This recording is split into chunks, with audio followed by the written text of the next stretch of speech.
Hoka hey, Alita Army. Welcome to the Alita live stream of April the 12th, 2024. How does Alita compare to other cyborgs? Where we discuss all things to do with the movie Alita Battle Angel, the source manga Gundam, and the greatly desired sequels. I am your host, Creek Indian in Denver, Colorado. And if anybody wants to come on, certainly I put a link in the chat there, and you can click on that. You can come on to the live stream and we can talk about our girl. And right now I'm the only one here, but that's okay. I don't mind that one bit because I could talk about Alita all by myself. I just want to get this out there too, just a kind of a reminder. Hopefully somebody sees this that's that can relay a message there to our Queen Rosa. But we the Alita Army, we do have her Queen Studios bust, and we want to give this to Rosa, not give it to her, but it kind of like a reward or an award to show our appreciation and affection for Rosa and the great work she did on Alita. And she's actually a great actress in every way, you know. But I have this thing in my house right now, and we would definitely want to give this to her to show our appreciation. And we having just joining us is Lottie. How's it going, Uncle Creaky? No, how's things doing over there? Oh, I can hear feedback. Can you? Yes. Can you hear yourself? Yep. It's doing that thing again. Remember it did that thing in Chrome Yeah, I remember. What did I do to fix it? I think I used a different browser. Do you have headphones? I'll be back soon. You have any headphones there, Lottie? I will switch browsers. Should be okay. Okay. So anyway, Lottie's going to come back on. So when he does, we'll welcome him.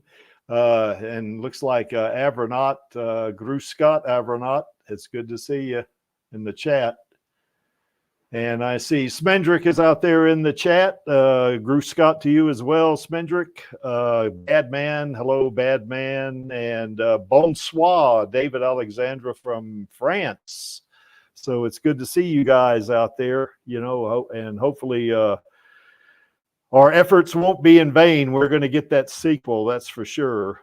So we're just kind of waiting on Vladi to see if he can get back on. And Angelus, I'm not sure about Angelus. He may have had to work today. I'm not sure because he has a weird schedule. I think he works 4 days and is off 3 or something like this. Gruce Scott, Avronaut.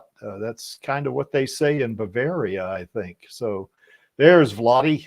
Is it still messed up? Nope, it's perfect now. Okay, so good. how, Yeah, I just switched. how are things in the how are things in the UK there in the Shires there, Vladi? Things are okay. It's finally warmed up a bit, and there's actually weren't many clouds today, so it was like sunny, but it was just an overcast of like plain contrails over the whole sky. It was quite depressing as well. We can't just have one bright blue sunny day.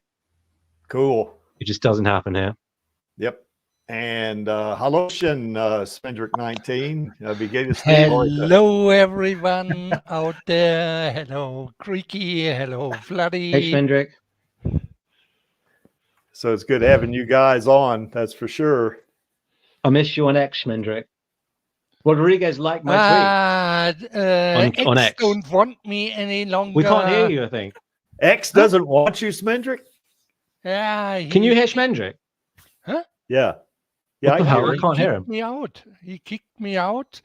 First, that doesn't make any sense. Why can't I hear him, but I can hear you, Creek?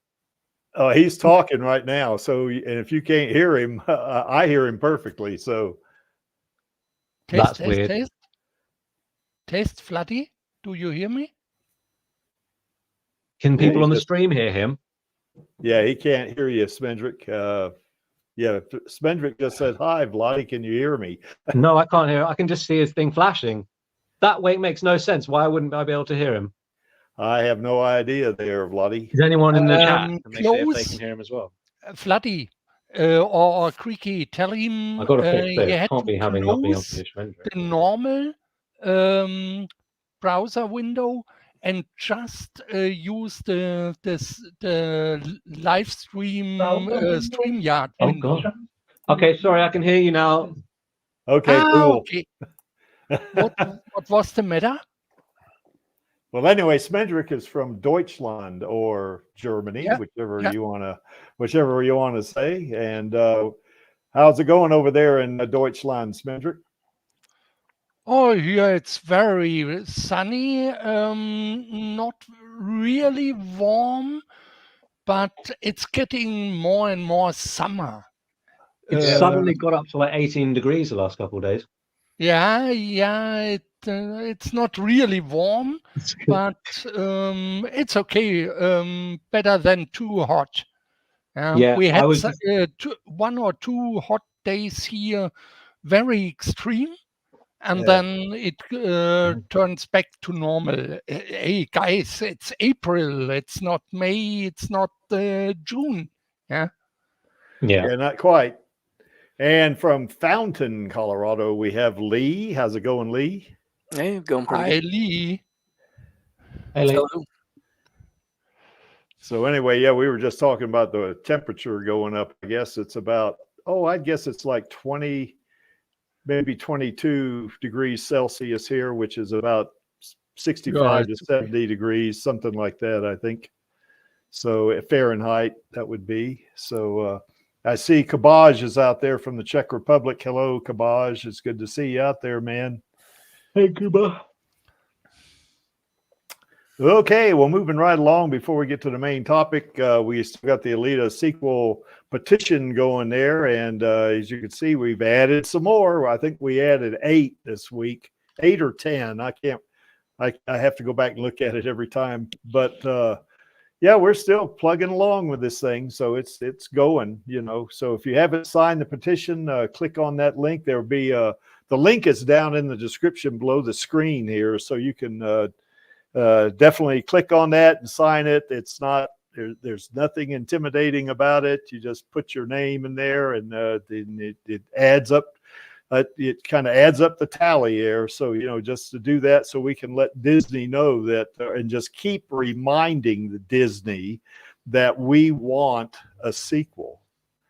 And I know a lot of people right now, and it's not just us in the Alita Army. There are a lot of people in that watch movies that are pissed off at Disney right now.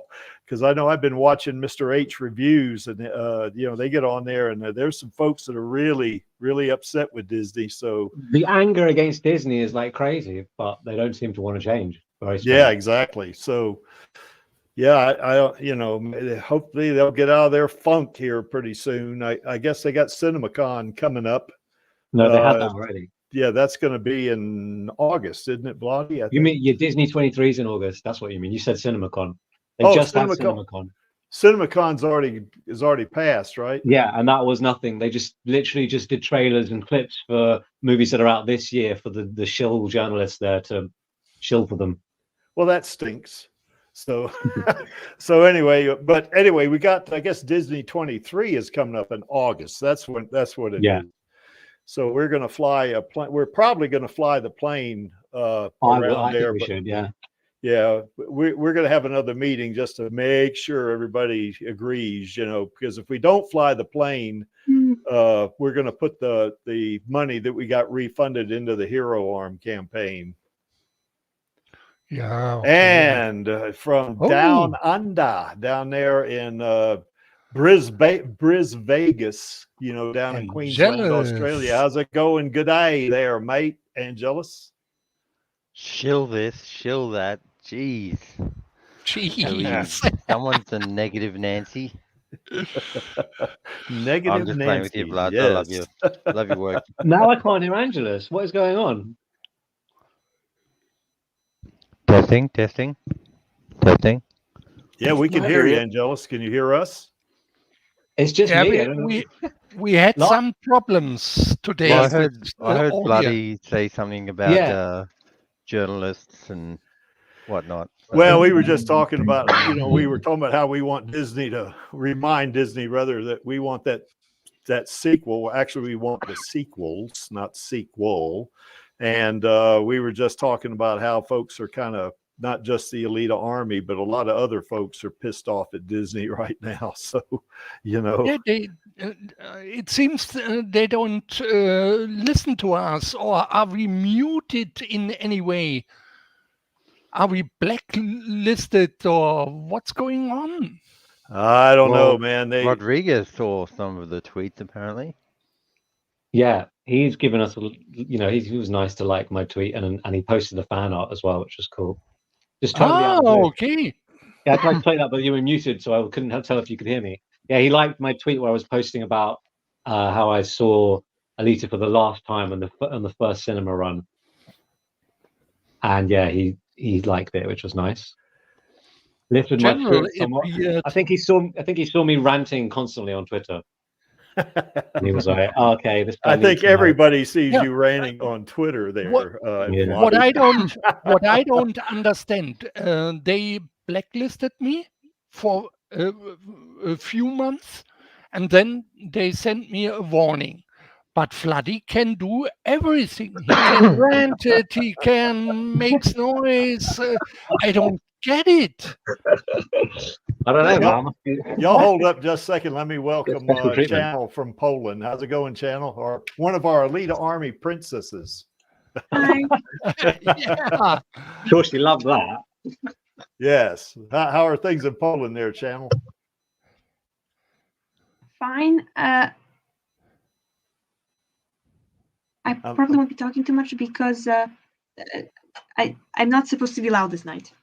Okay, it takes my thing like okay. 5 minutes to be able to hear anyone, so I won't be able to hear channel for the next 3 minutes. Okay. Well, anyway, let's get Fair back enough. to this. I guess we want Disney we want to remind them that we want that sequel, and we want Alita 2 and 3. We want Alita Fallen Angel and Alita Avenging Angel. That's what we want. So we'll keep signing this petition, and it's kind of like David Alexander said. Hey, we don't have 200,000 signatures, but we're going to keep going until we get even 20 million signatures. Maybe that'll convince them, so. Also, we got the Hero Arm campaign. We got, we didn't put any money in it this week, but we do have about $4,250 somewhere in there, so we're getting there. Plus, we have that $120 refund, but we're not going to use on the Hero Arm unless we decide not to fly the plane. But I think we're going to probably fly the plane, at Disney 23, just to remind those turkeys that we want that sequel. So anyway, if you haven't given to the Hero Arm campaign or donated, you see the link there on the screen, but it's also down in the description below, and there's also a tip jar down there. So no amount is too small, and every dime of that money is going to go to the Hero Arm. The Creek doesn't get any of this money, nor does anybody else in the Alita Army. All of this money is going to go to the Hero Arm, and we're going to get some less fortunate person and deserving of a bionic hand. We want to get that for them. Okay, what are you wanting to share there, Angelus? Piece of news for tomorrow.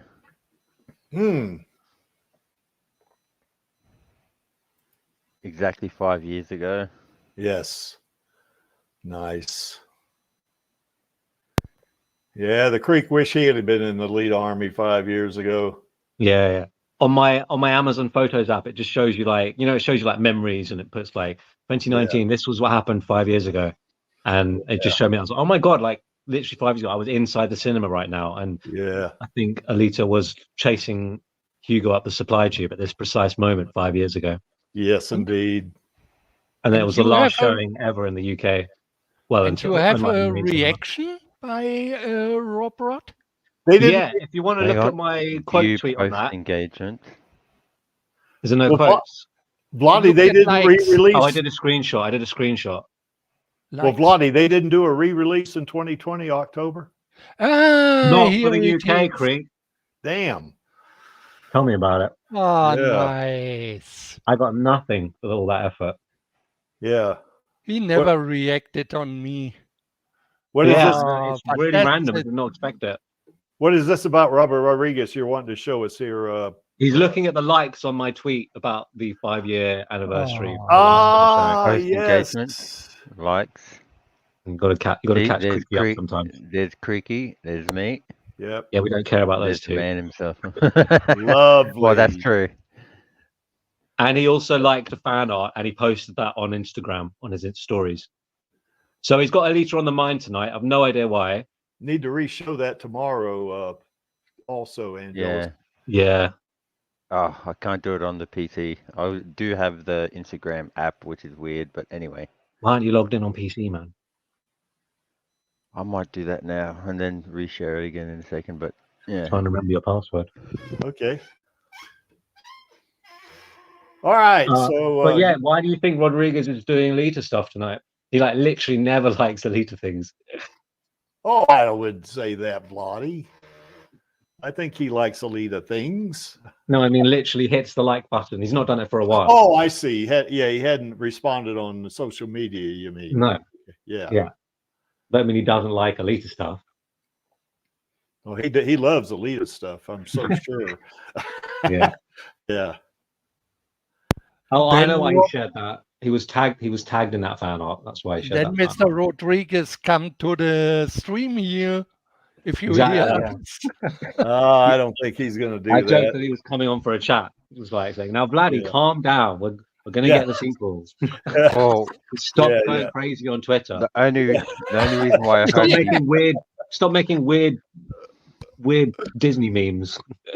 the only reason why I would hope he doesn't is the fact that me and Creaky can discuss how we're going to see if he's lurking about in Austin, Texas, Oh yeah, Yeah. exactly. the 27th, 28th, and 29th. You've got to get your foot in the door somehow. Well, I got to When you get go- I got to get on the stick here, and I gotta call 20th Century Studios, Troublemaker Studios, to get us on. We may have 4 or 5 Alita Army types there. I told Enigma Seeker, that I invited him to come along, and I guess the nameless Hunter Warrior, I think legend. he may come on. And let's see, it'd be Angelus and I, and Angelus's friend. Angelus, your friend's not really an Alita Army type, is he? Or is he or is that your cousin? He's cousin, and he's not as obsessed as I am. But he does like it though, right? Yeah. Oh, cool. Then we could count, if he wants a sequel, then he's in the Army. He's just not a fanatic like we are. That's good. Yeah, Bad, pretty much.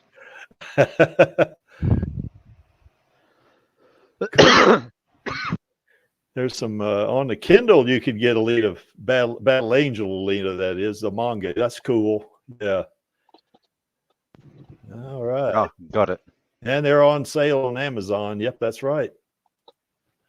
So we're just kind of clicking through. Yep, for sure. Okay, well, let's get to the main topic, I guess. Now we did a topic similar to this, or pretty close to it, about 3 years ago, I think. But we also included androids, and I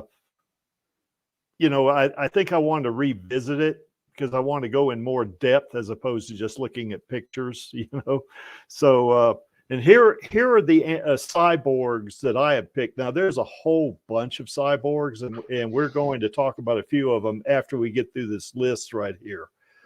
So first, certainly, we're going to talk about our girl, for sure. And then we're going to go down the list and, talk about each one of these cyborgs, because they have a pretty meaningful impact, on folks that watch, anime or watch or live action or whatever. And you can see that 3 of them are actually from Alita Battle Angel. Of course, there's Alita, and then there's Screwhead and Zapan, Now, I didn't include some of the other Terminators, because it's kind of iffy whether they're really cyborgs or not. But I did put that T-800 Terminator in there.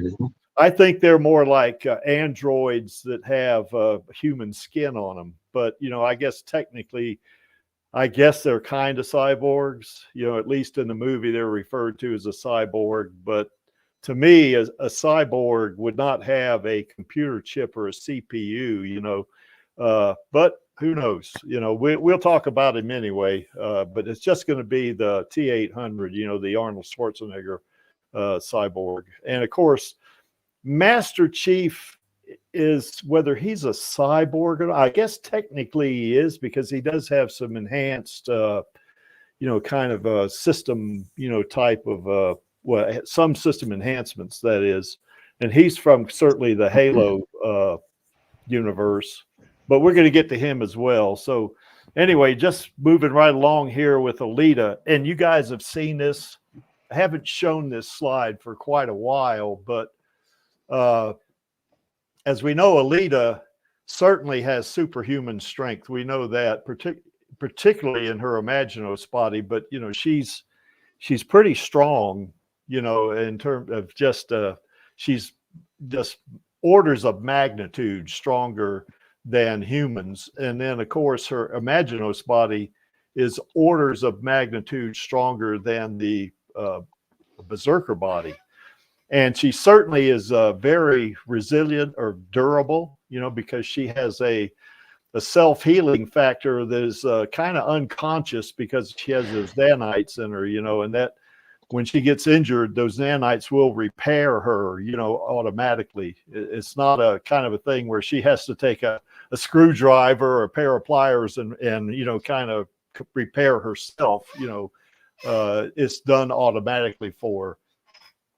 She is incredibly fast, particularly in her Imaginos body. She can move at relativistic speeds in that body, but even in her Berserker body, she can move at hypersonic speeds like Mach 6.5 or something like that.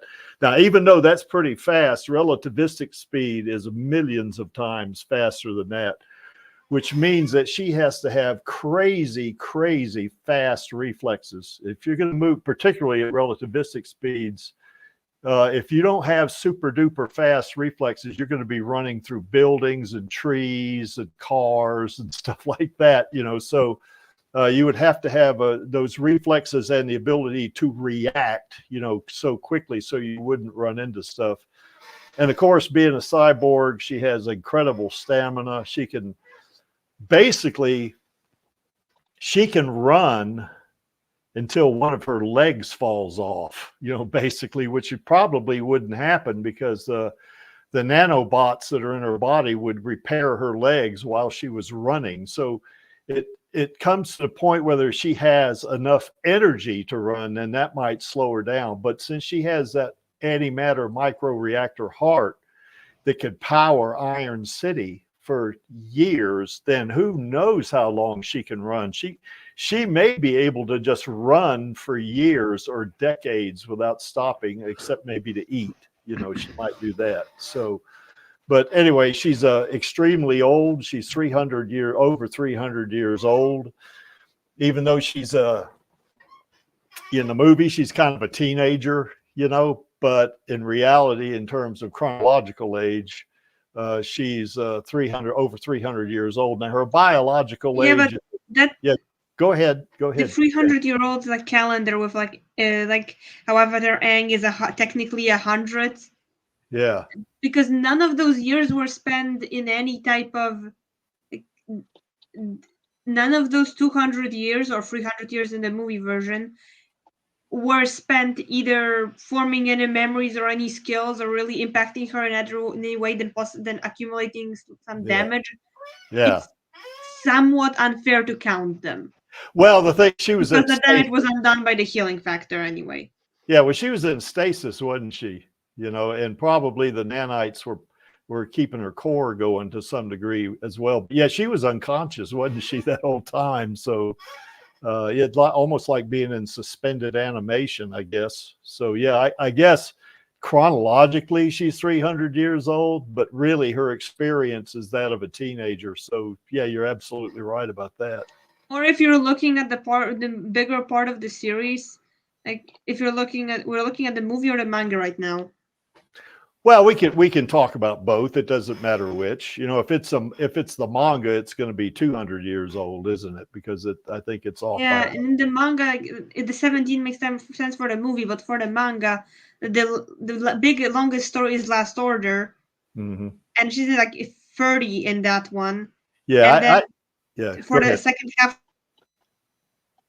Well, I think the manga, she's also definitely older than her teens. Well, I even think in The Last Order toward the end, I think she's actually closer to her mid-30s because there's that one panel in there where she's recalling Ito found her in the scrapyard, and she said that was 14 years ago. And she was probably about 17. So at that point, she was 31, I guess. So, and of course, there's some other time that goes by there. So yeah, she's probably going to be at least 30 and maybe as much as 35. I would say that would be the very oldest. Maybe 33 probably be better, you know, in Last Order. So she's definitely not a teenager for most of the manga. Nope. No, she's not. She's a young woman, that's for sure. Yeah. But just chronologically, she's 300 years old, not biologically. Of course, in the Last Order, she's not a cyborg. She's an android. So, you know, she's had her memories uploaded to that brain chip, you know, so she's technically, now we've had this debate before, you know, that, you know, since she has retained her human qualities, you know, in terms of her sentience or her self-awareness and how she feels about people and stuff like that. We say, okay, she's an android, but we still consider her human because she is still very much Alita. You know, that part of her hadn't changed, you know. So anyway, but that's a good point. Self-modification, now that kind of ties pretty close to that durability you see up there, where she can, yeah, if you remember, in her berserker body and the Imaginos body is the same way. If she gets injured, then, you know, it self-repairs. She doesn't have to repair herself consciously. It's done on a subconscious level. Certainly, she has that plasma weapon. She doesn't need the Damascus blade to activate that plasma weapon. She can use that to punch through things if she wants to, you know, that kind of thing. She certainly knows Panzerkunst, you know, kind of the martial art for cyborgs, particularly in the armed military, as where they taught them that. And in the manga, I think in the manga she was more of a, I guess, a mercenary, wasn't she? Whereas in the movie verse, she's more of just a regular military type, I guess. So it doesn't matter. It's Panzerkunst in both of them. She is a total replacement cyborg. And in her berserker body, she's 98% probably machine, and her brain is the only thing in her body that's organic. So she's pretty close to an android, even in the berserker body, except she does have a human brain. And of course, last but not least, Angela, she'll appreciate this. She's got uwu. So always got uwu. You betcha. So guys, anything else? Anything else you want to bring up? Anybody?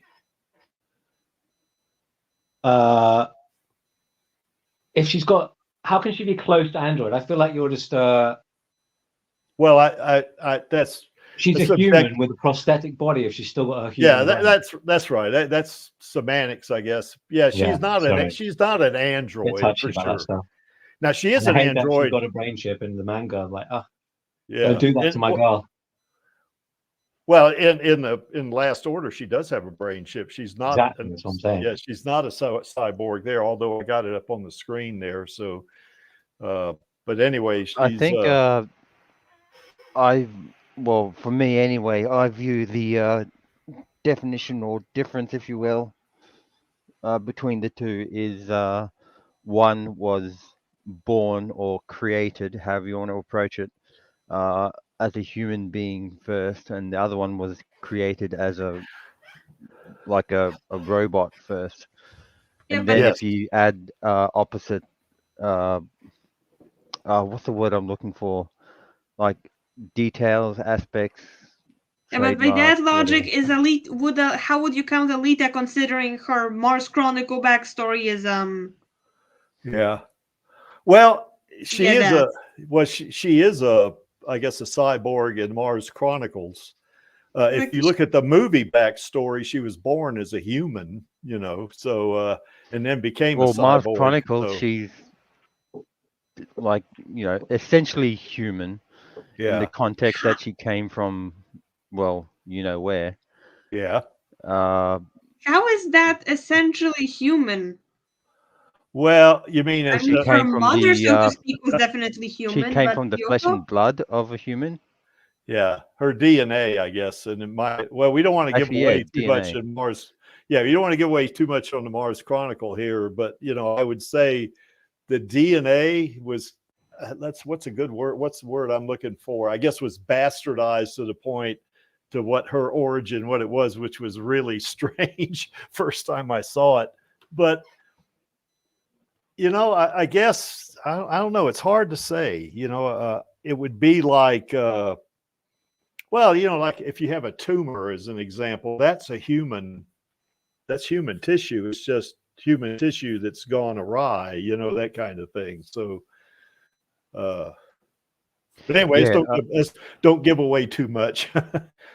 Yeah, it's but I do get her like where I've gone where I might be leading people astray in the context that she's not, she wasn't born a human in the traditional sense, at the very Yes. least. Well, But, in the movie backstory, at least according to that extra that was on the DVD when it was out, that she was born to human parents according to that story. So, which is not doesn't agree with the manga at all. The manga's not, she wasn't born to human parents in the manga. So, I don't understand. I don't understand why that movie backstory was made.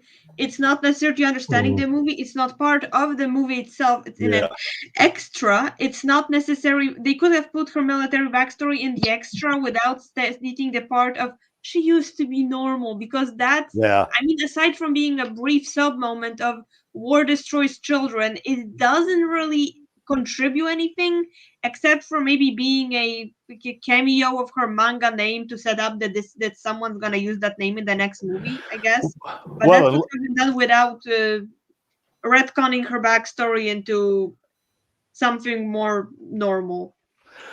Yeah, and unless they wanted to put a piece in there, like you say, because I agree, it doesn't agree with the manga. But what I would say is they may have put it in there so it would make her more relatable. Because not everybody that has seen the movie, of course, has read the manga, so. I don't really treat that as canon. Except a lot. Extra. I would not. People won't even watch that. So why? I don't know. That's a good question. You even see in the animation quality which ones they assume people would actually stick around to watch. I don't know, Channel. To me, I like the manga, so, but I like them both. I even like the anime. I've only seen the anime about 3 or 4 times, but but I still like it. Okay, it's still all right. So, I like the other extras.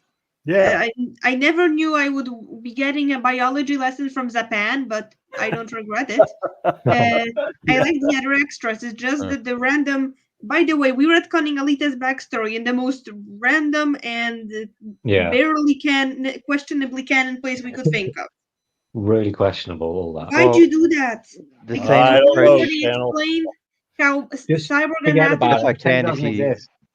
I don't know, Channel. The one where they. Oh. Yeah, I'm pretty sure Cameron will pretend it doesn't exist. He'll just make his own backstory. The one where they explain what are the rules of Motorball. That's a nice piece of world building. The one where they where we have, I think, Hugo detailing the different parts of Iron City, like different districts. That could be interesting to people who want to read the prequel. The one where Japan explains cyborg biology. Okay, that could be interesting to people who want to see how much it has changed between standard cyborgs here and the manga. Like the manga had had some extras explaining cyborg biology. Why wouldn't the movie? I'm surprised Japan is the one explaining it, but sure. But why the backstory? Yeah, that's the one that has the least reason to exist, I think. Well, it's kind of like the movie itself. I mean, it's got Shirin in it, and it's got characters that are not even in the manga or in the anime. So they'll deviate on movies, I guess. But I agree. I think the backstory about Alita's origin in the movie verse, I guess you could call it, or on that DVD extras. When I first saw that, of course, it didn't ring a bell to me because I had never read the Mars Chronicles. But after I read the Mars Chronicles, I said, "Oh wow, that's different." I was definitely a big delta there on that one. I want to ask Lee, because Lee has written a fanfic about this. Lee, what do you think about Alita in your story? Does this all match up with what we got on the screen here with your story? Well, I have to apologize. I had to go AFK real quick for something to. Oh, that's all right. But are you talking about the points on the thing here? Yeah. Well, she's got the superhuman strength, durability, rapid self-healing. Yeah. The superhuman speed, extremely fast reflex. I mean, all that stuff. The self-modification seems to be limited primarily to adjusting the body to the Her user's image of Yeah. themselves. Yeah. From what we've seen, we don't know what could happen in other circumstances. Yeah. How the that's body right. might react to certain. Yeah, that's why I said it environments. seems to be. Exactly. Are Yeah. we talking about the the Imaginos or the Berserker right now? Berserker. I think. Yeah. Berserker. Yeah, movie Berserker. I assumed it was the Berserker in the movie. Yeah, the Berserker is what Lee. She's using the Berserker body in Lee's fanfic. So Yeah. yeah, I probably shouldn't have put the Imaginos one up there because she's not a cyborg there. I wasn't thinking of at that point, you know. So I guess I was just trying to show how fast she was, but you know, definitely in her Imaginos body, she's an android. She's not a cyborg. I suppose if you're asking if she has all of this stuff in the movie, or if she has or in all your that... fanfic, I mean. Yeah, I've got her utilizing all of that. I mean, she has she's obviously a TR cyborg. She's got the plasma weapon. I've had her use that in Motorball. Yeah, and when she did in that one Motorball, we won't say his name in case anybody wants to. Well, okay, we can say his name, Fenra. You know, she used it there too, didn't she? Yeah, it took her all of I think a little under a second to kill him with it. Yeah, yeah. He thought that particular story. It struck me as funny that you know he thought he was just going to take her, you know, like. Because she's maybe a little girl or something, but well, I kind of went with the assumption that people aren't necessarily going to be aware of what her Berserker body can do, and the general pattern for Motorball players, Paladins, seems to be the most powerful body they use is the one they use on the track, and the one they have on the street, pardon, and the one they have as their street body is typically less combat capable, even though it may not necessarily be weak. It's usually less powerful than the one they use in the track. So I kind of went with him having that whole assumption that her off-track body wasn't going to be as powerful as her Motorball body. Yeah, which turned out to be a lethal miscalculation on his part. Well, even in the risk he took was calculated, but he was bad at math. Mm-hmm.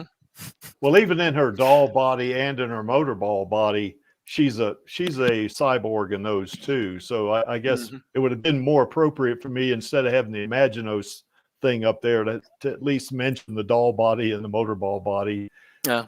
And even the I guess the civilian body and the tuned body, she's a cyborg in all of those bodies. So yeah.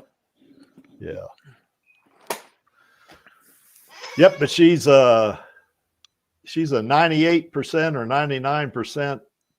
You know, I think I'd go actually with around 95 or 96, because the brain is actually not necessarily a light.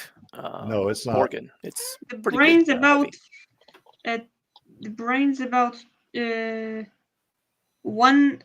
2% of your body weight. Oh, is it? Oh, okay. Okay, so yeah. 98% cyborg, as opposed to Maxie, usually who's a 1% cyborg. It's usually somewhere between 1 and 2 kilos. Yeah. So anyway, that's our girl right there. In terms of her cybernetics and all that, and how her, I guess, human side kind of interfaces with it and all that kind of stuff. Now here's another cyborg. Now you see that label up there, it says Android 18. That is definitely a translation error. When Dragon Ball Z particularly was when the writer of that, I can't remember his name now, but when he wrote Dragon Ball Z, I guess they translated it. They probably should have translated this to maybe Cyborg 18 instead of Android, because she is part human. Mm-hmm. And she's got superhuman strength herself, extremely durable. Now, she's not, I don't know about her healing factor on that. She's pretty fast, but I don't know how fast, but she's faster than humans, that's for sure. And once again, has some pretty good reflexes, and being a cyborg, her stamina is going to be way up there. she's super powerful because according to what I know about her, because I used to watch a lot of the Dragon Ball Z stuff with Den, you know, we'd get on after the stream and watch some Dragon Ball Z. She has tapped into a infinite supply of energy. So now I don't mean she can use it to you know, to an infinite power level, but you know, she can tap that.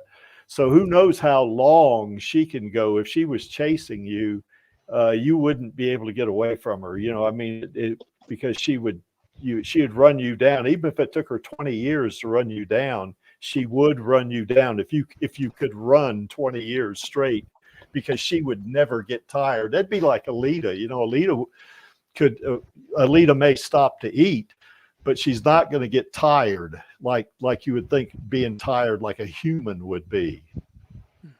Well, her brain would still require rest, so there is that. Yes, yeah, there is that. That's right, and so would Alita's brain. She would require rest. She is water resistant. You can see a super duper good fighter. As a matter of fact, she beat the crap out of Vegeta. I mean, when they first. I can also see whoever drew here. Like, and quick, I mean, she looks good, but quick advice to anyone drawing: this is not how boobs in a shirt work. As in, boobs in a shirt do not create a boob pocket, especially if the shirt is crooked. The part of the shirt between the boobs should not bend in unless it's like wedged, and if it is wedged, then it wouldn't be smooth at the top. So like the way the boobs in the shirt are drawn is just weird. Yeah, it is not physically possible for a shirt to behave this way around boobs. It does look a little weird now that you mention that. I've zoomed in on the boobs. It's all your fault, channel. I've zoomed in. It should not be wedged. I guess we're gonna have another boob stream. Over them, like smooth over. Yeah. Yeah, that's not body paint, bad man. That is a shirt. Because you see it kind of ruffling at the back, so it clearly is a shirt. Yeah, it's a shirt. Yeah. Anyway, be that as it may, boobs notwithstanding, when she first general advice to artists that boob pockets are not a thing that happens with shirts. Yeah, that's right. There's like a slight indentation between the boobs, but it's not the clothes don't get lodged between them. You won't see a clear separation between them. Okay. Well, anyway, be that as it may, you know, I guess she is being a super duper fighter like she is. When she first sees or meets Vegeta, which I don't know if you guys are familiar with Vegeta or not, but he's one of the Saiyans. You know, he's kind of like Goku or Kakarot, whatever you want to call him. They're Saiyans, you know, and I don't recall her ever fighting Goku, but she does fight Vegeta when she first, you know, when they first meet each other, and she beat the crap out of him. And he's a Saiyan, you know, and he's a powerful Saiyan, and she just beat him unmercifully, you know, and not to the point of killing him, but for definitely injuring him pretty badly, beating him up pretty badly, you know. One of the funny things about her is she married God, what's the character's name? Krillin. You know, she marries Krillin and they have a kid. So I guess that part of her is not cybernetic either, I guess, because she did have Krillin's kid. So, and Krillin's a human. So, but anyway, she's a pretty powerful, and I think you've Cyborg, but I think you guys may have seen some stuff on social media maybe a year or two ago where people were pitting her against Alita, you know, and I saw a couple of drawings and stuff like that about that, you know. So anyway, any thoughts about Android 18, which is really should be called Cyborg 18, actually? Mm-hmm. Angelus, yeah, go ahead. I'd probably put her on, like, I'd still be betting money on Alita, but I put her on Alita's level in combat capabilities. Yeah, from a different angle. Like she's got different abilities, but in a way that can keep up. Is the best way I can put it. Yeah, I think Alita, well, in her Berserker body, of course. I don't know if she could take Android 18 in her Berserker body. Oh yeah, that's a good point, Bad Man.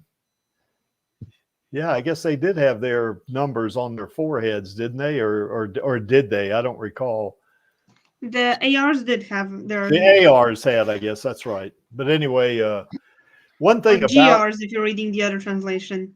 yeah, she is, of course, she's a mother since she married Krillin, so she's kind of got that motherly instinct that Alita maybe does not have, you know. But she's not, even though she's a cyborg, she's not human. She's a Saiyan, or I think, or something like that. She's not strictly human. Her brain is humanoid, perhaps, you know, but she's definitely not.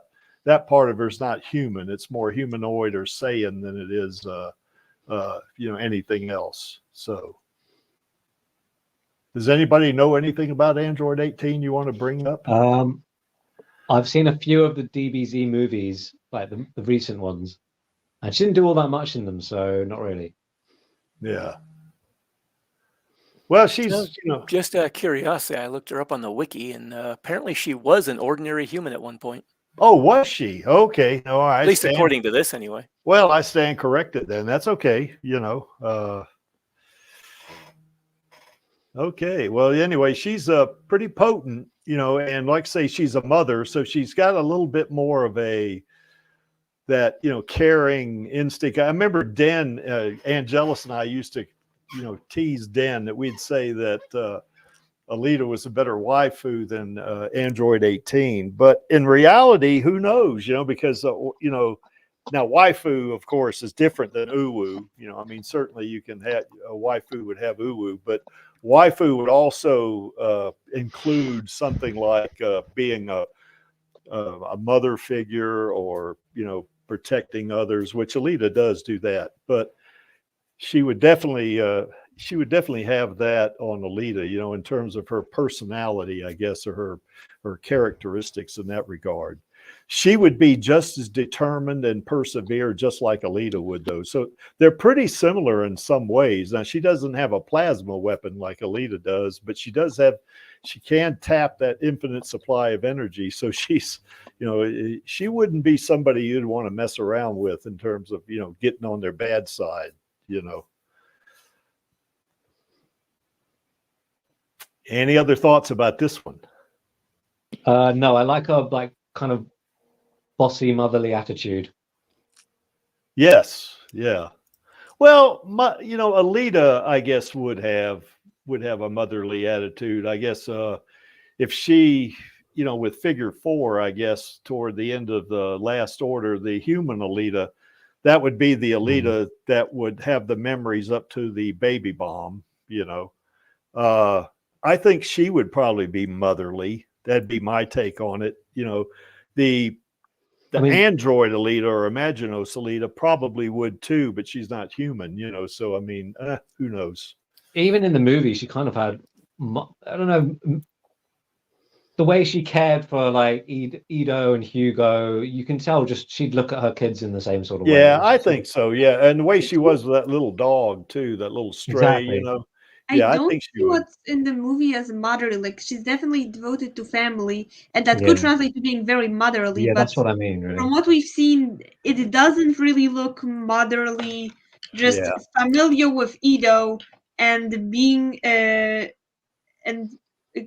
either friendly or trying to be a good girlfriend with Hugo. But like I'm saying, it could translate to being motherly, but we haven't seen her in a context with kids yet. So, well, I think the motherly instinct, I guess, you know, would be, that would be a learned thing, couldn't it? I mean, you know, that'd be a quality you would learn, just like, you know, with a father, you know, a male, he'd have that fatherly instinct, you know, even if you were single, you know, and you got married, say, or had a kid or whatever, you know, you would have the fatherly instinct. If you were a man, you know, you would learn it, in other words, you know. I don't know. I think Alita could adapt, you know, because she is very adaptable, you know. So, but I think Android 18 already is a mother, so she would have that experience, I guess, you know, over Alita. But I agree with you, Channel. I think Alita would be a good girlfriend. The one downside of that is the curse of Alita. If you date her, you will either die or get mutilated. Yeah. That is a Worth really it. big downside. Definitely worth it. Mm-hmm. Anything else on Android 18? It's got a very large forehead. Say what now? A very large forehead. I've always Yeah. found that design a little strange. Yeah. Yeah, I guess so. I mean, maybe with she's got a big brain, maybe, huh? And Oh, is that her Super Saiyan big brain? yeah. Yeah, but I think I remember now that what Lee said, her being a human first before she became an android, but I mean before she became a cyborg, I guess. So maybe she just had a big brain when she was a human, and then she's in a cyborg body, or at least a good portion of her cyborg. So because there was a cyborg 16, 17, 18, and 19 that I remember. And 20 and 21. Yeah, well, there was a bunch of them. That's right. Now Yeah. you mention it. Yeah. And her kind of what was her brother? I think that was Android 17, wasn't it? Correct. Angelus. Yeah. And he was a lot like her, except he was a male, so. Yeah, but she sure beat the crap out of Vegeta. Vegeta's pretty potent, himself, and she had no trouble beating the crap out of him. So, Okay, anything else about her? No, I like her fashion sense. Say what? I like her fashion sense. Except for the boob thing. No, the shirt's fine. Just who the hell draws boobs like that? Yeah. I don't know, Channel, Maybe it's just like a really figure-hugging material. Yeah. Then it would just stick tightly to them, but it would still not wedge in. And if it would, if it's the tighter materials have less chance of wedging in unless it's incredibly sweaty. It's nanotech material designed specifically to wedge. Yes. Then you see Yeah. a kind of indentation at the top, but the top is smooth, like at the a cutout line at the top, but that line is smooth, so clearly it's just not drawn how it should be. Don't I just argue with wanted more the It's a shame random. because the rest of her design is really nice. Like you see those sleeves. How do you get fabric that looks just stylized but so good on the sleeves, and then do this atrocity on the chest? Yeah, that's just the way they like to draw them, I think. I guess so. Channel, we need you to draw her correctly. Yes. Yeah, you need to do a fix. That's a great idea, Channel. Yeah. Channel And fixes draw boobs. alongside The rest of the Alita. design too. is Channel, well drawn. do it, please. Okay, we're going to move off of the boob discussion here right now. She'll have done I'm it by just the time the surprised stream that ends. Right? although Bloody who dabbles in AI. What's that? I'm surprised that as a person that dabbles in AI for his own pursuits and no other reason, that you complain about that. Yes. But Anyway, moving Okay, right I didn't along. follow that. Now, this guy's name is Cyborg. I mean, certainly he is. Why is that his name? Yeah, well, his It's name not is. like a superhero moniker. Like his birth certificate doesn't say Cyborg insert last name. Yeah. Well, did they just not have not a any name, but ideas that's for what what they he should is. call him? That's What what should he's we call our called in cyborg the character, DC guys? universe. What? That's what he's called in the DC universe. I know, and I'm wondering why. Yeah. Well, that's just whoever They run out of created ideas. the character called him that, I guess. I mean, he's on a team with someone just. I was gonna say just someone called Monster Boy, but the other teammates have actual names. So Yeah. why doesn't he use his actual name? Yeah, They his call him name the is, dog. It mentions it in the Snyder cut and also in the theatrical release of Justice League. They do say his name, but I can't remember. Victor something or other. I can't remember his last name. Oh yeah, in one of the animated backstories for him, they also said He was also named Victor. Yeah, he has a regular name in the story, but they just call him Cyborg, it's because he is a cyborg, I guess, and that's the way the writer created him. The writer created wrote him. Ah, God, getting tongue tied here. The superhero promotion agency was not feeling creative that day. Yes. Not at all. So anyway, going along with the rest of them, he's certainly got superhuman strength. I don't think he's quite as strong as Alita, but he might be. I don't know. He's also durable. He's pretty fast. He's not as fast as Alita. He's he can really manipulate tech pretty good, and certainly being a cyborg, I don't know what his longevity is or his stamina, but being a cyborg is going to be way, levels beyond human for sure. Now that self-repair there is not like Alita's. Alita's self-repair is going to be unconscious. I mean, she doesn't have to concentrate on repairing himself with what he does. In the theatrical release of the Justice League, he had to repair it when I guess oh gosh, I can't remember the name of the character now. Steppenwolf kind of pulled him apart. It pulled one of his legs off and threw his leg one way and him the other way. But he got his leg and he repaired himself. But he had to do it directly. He couldn't do it just by with his subconscious. It was a conscious effort for him to repair his leg. This guy can fly. I don't know how fast he can fly, but he can definitely fly, and certainly he can do some wonders with technology itself. And he is a member of the Justice League, so he's a superhero. And in the DC universe, they call him a meta-human, because he is. A good portion of him is human. In other words, like with Alita being 98%, cyborg, this guy is not 98% cyborg. His right arm is covered with that machinery, and he's got a human right arm, but his left arm is not. That's all cybernetics. And his right leg is all cybernetics. His left leg is not. So, Really? Yeah. So he's probably 2/3 human, maybe. I mean, it's 2/3 organic, because at this point, Might as well counting, be fully mechanical. yeah, fully human, 2/3 organic, because well, he's not as counting levels of percentages of how human.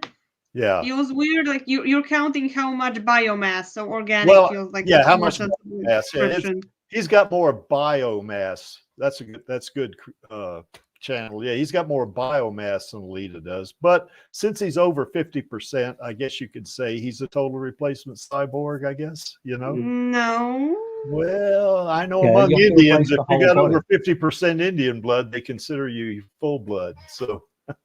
Anyway, I don't know if that translates over to cyborgs or not,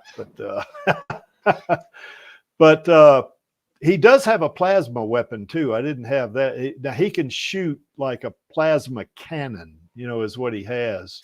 Actually, I thought it was a sonic cannon of some sort. Well, I know in the Justice League, it looks like plasma to me. It doesn't look like sound waves. Yeah, I mean it's. I just remember the cartoons. I guess it was Sonic. It could be. It changes from writer to writer too. Yeah. So anyway, this guy is on. He's on par with. He's not like Superman, obviously. I mean, he's pretty badass. Certainly because he can manipulate technology. But yeah, there's a scene in the movie where I think some woman's being beaten up or something, and then he saves her, or she's going broke or something, and he hacks into a cash machine and gives her loads of money. Yes, yeah, and he gets her a bunch of. He has a bunch of money comes out for her. Yeah, I remember that. Yeah, and he also, those mother boxes. If you remember, he connected to those and was able to at least deter them from uniting. For some period of time. So, but yeah, he's mostly I would say that he's a pretty significant percentage of him is biomass, whereas with Alita, that's 2%. So it's different there. I think he's similar to Alita in some ways. Alita can't fly, but she can run real fast, and they both have plasma weapons. So I guess in that regard, and he's they'd be a great team up. Yeah, it would be actually. There's a cool fan art with them fist bumping. Oh, Yes, can you there find is. it? Yeah, I'll send it to Creaky. Yeah, if you could find it there, Vladi, put it in the private chat, and we'll see what we can do with it. I might send it in Twitter because it's on my PC. So anyway, any thoughts on this guy here? I just made the massive mistake of drawing the second eye without sketching it, and now the eyes are completely not symmetrical.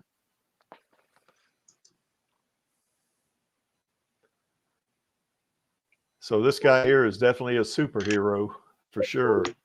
Alita and Android 18 aren't superheroes. They're, they are what they are. But this guy's a superhero. He's a meta-human, which I know Maxie and I have gotten in that discussion, whether Alita is a meta-human. I think she is because, she does have, oh, here you go, Vladi. Okay, cool. Oh, no, I can't see Vladi's. Oh, you haven't sent it yet? Okay. No, I had to undo my hard drive because it wasn't being detected. Oh. I'm only just getting to it now. Hold on. So anyway, in the DC universe, this guy's a meta-human, beyond human, which I think all these cyborgs we're going to be looking at here are all beyond human. So, but I think that's a term, meta-human, and I guess in the Marvel universe they call them X-Men or something like that. They're mutants, I guess is what they are. Is that mutant the same thing as a meta-human?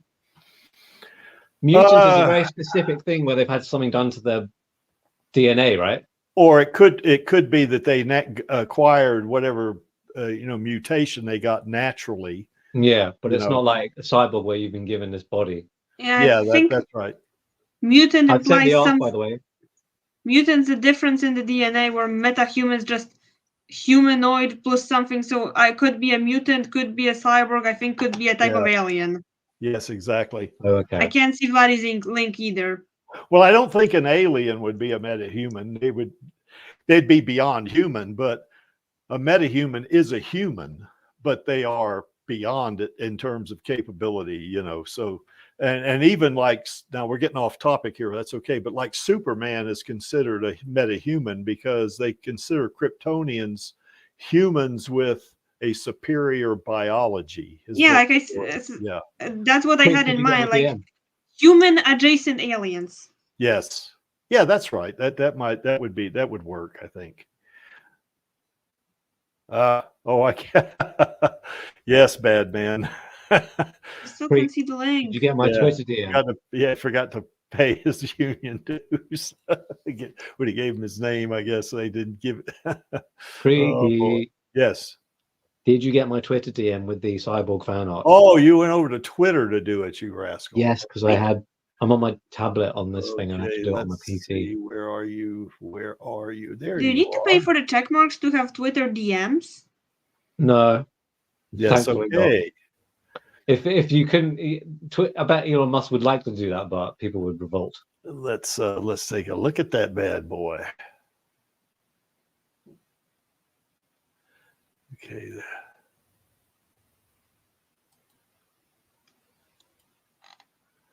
Can you guys see that? Oh, that's beautiful. Yeah, they're connected like by their hearts, their cores, I guess. Why is there a play button over it? I'm sorry? It looks like there's a play button in the middle of the art. I don't know why that is. I don't see it on my screen. Oh, maybe it's just mine. Yeah, it's just like a JPEG or a PNG file.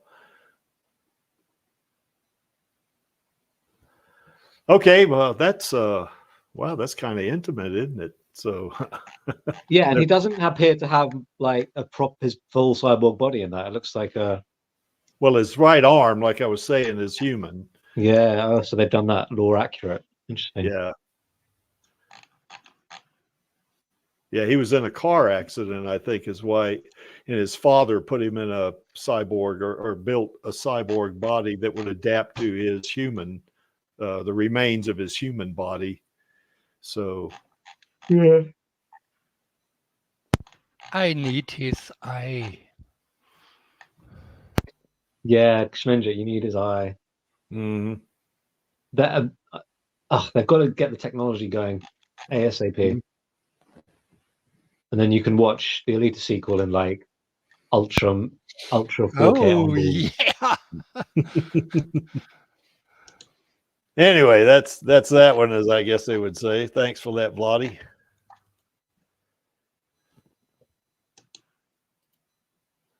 Oh, Vladdy, we lost you for a little bit there, didn't we? Oh, what? I don't know what is going on tonight. Yeah. Anyway, well, who knows?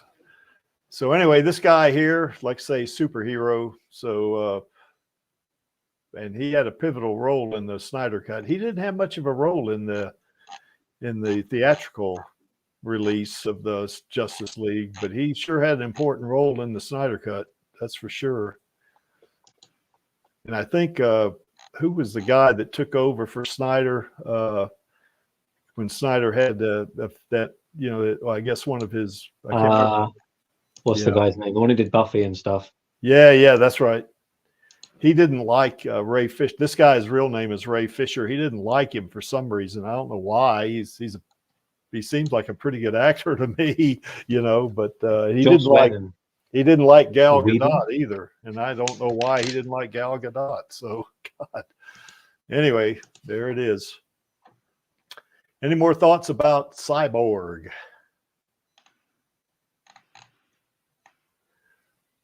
No. Oh, did you have a thought there, Vlad? No, I was saying no. Oh, okay. I wonder if you're going to have this guy in there. Yeah, well, this guy's definitely a cyborg, you know. Oh, yeah. And he's a lot like Alita himself, you know. He can fly, you know, so he's in that regard, he's kind of like Cyborg. I think he's more powerful than Cyborg, though. And of course, he can, you know, he has all the qualities, I guess, super fast reflexes, really fast. He can fly at supersonic speeds. He's really incredibly strong. I don't think he's quite as strong as Alita, but he might be close. He does have what's called heat cannons, and I think they are plasma, but I'm not sure about that. Well, towards the end of first season, I think he's probably much stronger than Alita's Berserker body physically. Could be, yeah, you know. Because he gained a lot of power over the course of first season. That Dr. Casino, I guess is his name. Every time he gets injured or damaged, you know, this Dr. Casino, you know, upgrades him every time, you know, because he's striving to be as powerful as Saitama, who is One Punch Man, you know, and the doctor keeps upgrading him, but he doesn't even come close, you know. And of course, Saitama is really I guess he's a metahuman, really. He's more like Superman, I guess. But, you know, he's a super duper good fighter, you know, and, you know, that coupled with the fact that he's, you know, got these plasma cannons, I guess they are, makes him a pretty badass guy. You know, he's what they call a Class S superhero, you know, in this thing called the Hero Association. And I think he's ranked 3rd. I think there are 2 ahead of him. I can't recall. One of them is King, isn't it? The guy named King. Do you remember Lee? I don't remember. I can't remember that well. I only remember mostly Saitama, him, and that green-haired girl with the powerful abilities. Tatsumaki. I mean, I remember the others, but I don't remember a lot of details about them because there was just so many characters. And the guy who rode the bike. I can't remember his name, but I remember he was pretty much Moomin Rider. Yeah, he was basically a normal human who went out and just tried to fight evil. Yeah, and he was a Class C warrior or Class C hero, you know.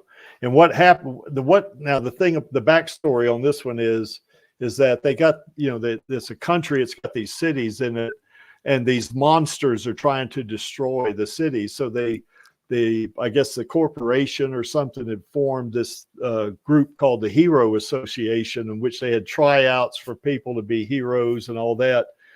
And Saitama and Genos are actually roommates, and they tried out for the Hero Association, and Genos did really well, on his physical and the mental part. Saitama just beat everybody on the physical part, but he didn't do so well on the written exam, I guess.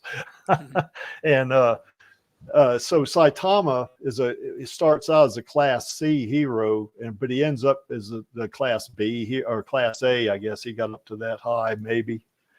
I don't remember. But anyway, even though this guy is ranked higher in the Hero Association, he considers One Punch Man or Saitama his sensei, in other words, his teacher, because Saitama is crazy OP. He beats opponents he beats them with one punch every time, not every time, but damn near every time. But anyway, this guy's pretty good. He's pretty tough. He's not somebody if he was a real person, you wouldn't want to mess with him and piss him off, because he could definitely do some damage to you, kind of like Alita in that regard, and he's always striving to be better.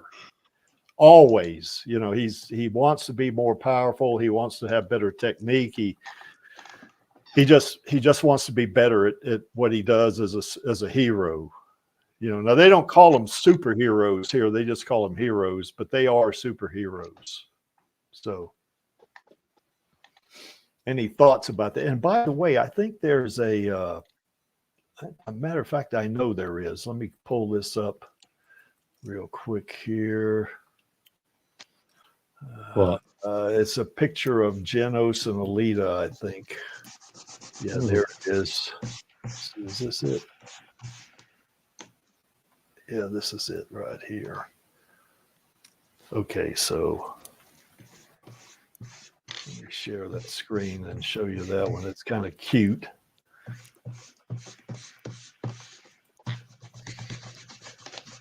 You guys see that? Aw. Yeah. Oh, yeah, That's lovely. nice. Kind of cute, isn't it? I love cute artwork like that, Yeah. where they're just casually hanging out. Two cyborgs. Where is it from? Well, I don't know who drew this. Whoever, I can't read that name down there in the middle between them right there. Can you zoom in? It's Yeah, I'm read sorry. the text. I'm zooming in now on my tablet. You Zoom in on the on the text. name. We should repost it. Well, we did post it a couple of times back, 2 or 3 years ago, Oh, something like I love that. the way Reminder to Alita's always, system- so when long you ago. repost, Because that's where I always got it. link the artist. Yeah. If you can, just always link the artist. Yes. Yeah. Most artists absolutely hate reposts. Well, there's the Especially- signature right there. So Yeah. Bit of an If you ambiguous can figure out by the signature, who that is, then most people watching it won't be able to either. And if Yeah. you can, just link it anyway. yeah, or at least link it to the account that like on Instagram. People will post their art on Instagram, so put their username on it. It's like Yeah. Matu It's okay, but Matu has done stuff for me. Like she did that one drawing that she's doing a commission for me, and she didn't put her name on it, so I put her name on it. If an artist does something for you and they don't put their name on it, then that's a different situation. I mean, that's your direct contact with the artist. But if you just find something and you didn't talk to the artist, yeah, the general rule is always link it back. And some artists just don't want any reposts on other websites at all. yeah. So anyway, just the conversation here. So Alita said, so you're saying you can shoot concentrated heat blasts, and then Genos says, right, I aim to possess the most powerful destructive capability, like Sensei, it says in small writing. In other words, like Saitama or One Punch Man. And then Alita says, I envy you. That would have made so much work easier. In other words, her fighting, she has a plasma weapon, but she can't project it, in the berserker body like he can. And then he says, Genos says, well, I could ask Dr. Casino to heat cannons that could be integrated with your core. And then she says, nah, I don't think Doc Ito would allow it. So, so they just have a nice little conversation there, Love crossover interactions. It is kind of cute, isn't it? But the reason have we I'm read being what they're saying yet? I'm sorry? Have we read what they're saying yet? Yeah, I just read it. Oh shit! Sorry. Yeah, he just did. crossover interactions are so cute. I was The reason I'm distracted, being sorry. so petty over link it back and don't repost it if the artist is not okay with it is because I know a woman who posted really pretty art and then just stopped because it kept getting stolen. Oh yeah, that's. I mean, she started posting again after that, but like for a while, so because it kept getting stolen onto another website. Yeah. Well, I try, when I try to credit the art if I know who it is, Yeah. So. So frustrating when I that's have the an right art thing saved to and I do. haven't tagged the creator's name in the file. And I think there's another Generally, one links too, are better because, let's be honest, people are really lazy. Yeah. Unless you make it really easy for them to get to the artist, they probably will just treat you as the source.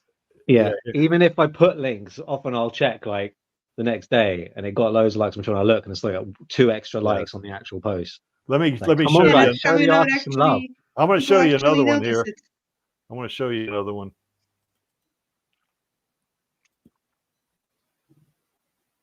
So there's Alita. I've seen some fan art from this person. I recognize the art style immediately. Yeah, I'm not sure where I even know saw who it. it I is think though. on Discord. It's Lead Apprentice. Not on Discord, on Reddit. On Reddit. Is this one on Reddit? I haven't seen this piece before. I've seen some drawings in this exact art style on Reddit. I'm pretty sure it's the same person because this exact art style. But I have not seen this drawing before. I would like to know who it is though. This is really outstanding work right here. Where'd you find it? I'm not sure. It was about 3 or 4 years ago. It was on Twitter, and I can't remember. It was being routed around on Twitter, so I don't know where the origination came from. So, but I downloaded it because I thought it was cute, So I guess this is after figure 4, I guess. Or it's just something the artist wanted to do because they thought it would be cute. Yeah, that's right. Shipping doesn't have to stick to canon. No, it doesn't. Anyway, that's that one, I guess. Okay. Anyway, there's Genos. He's a protege of Saitama. So, any other thoughts about this guy?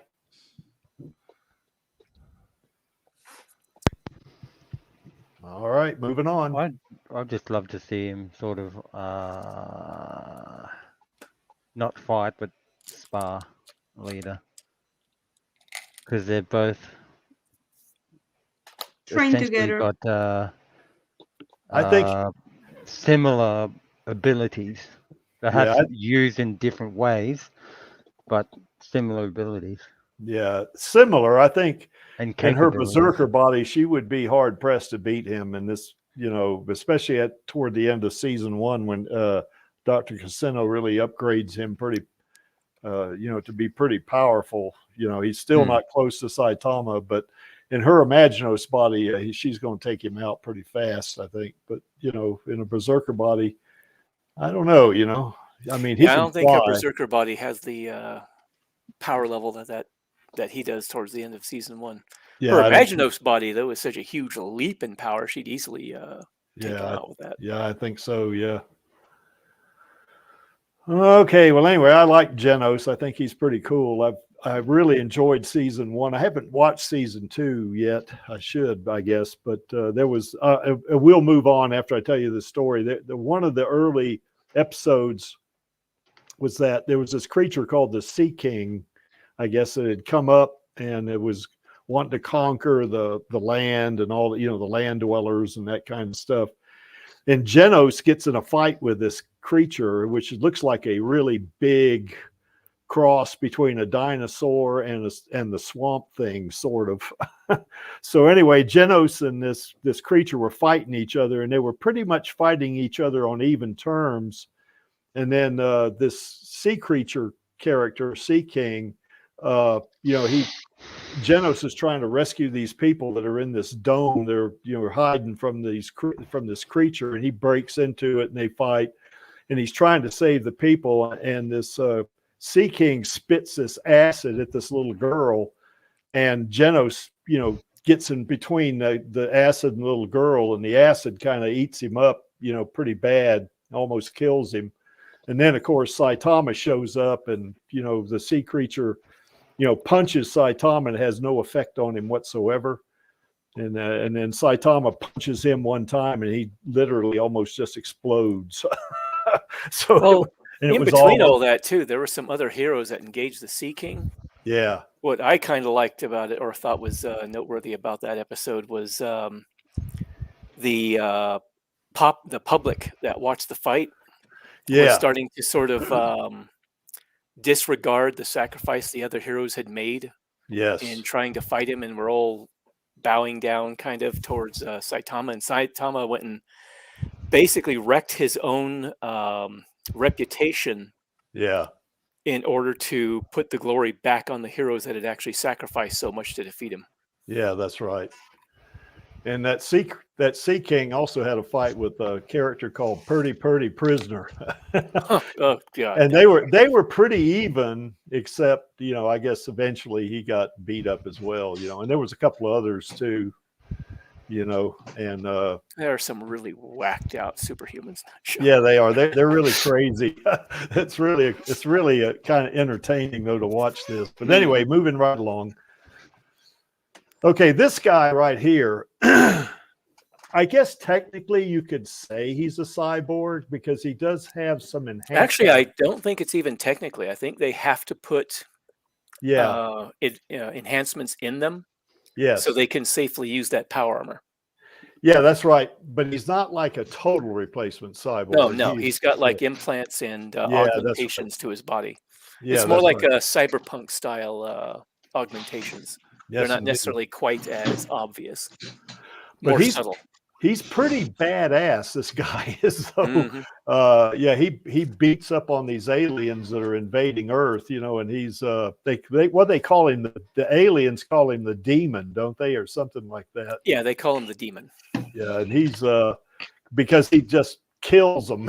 He just he doesn't. And when he was in training, there was these three. I guess they were ODSTs. Yeah, ODSTs that were they're like a special forces. Yes. They were picking on him or something, and he killed all three of them. And then they were debating what to do with him. Said, no, if this guy can kill these three guys, we want him. So that kind of thing. But he's pretty badass.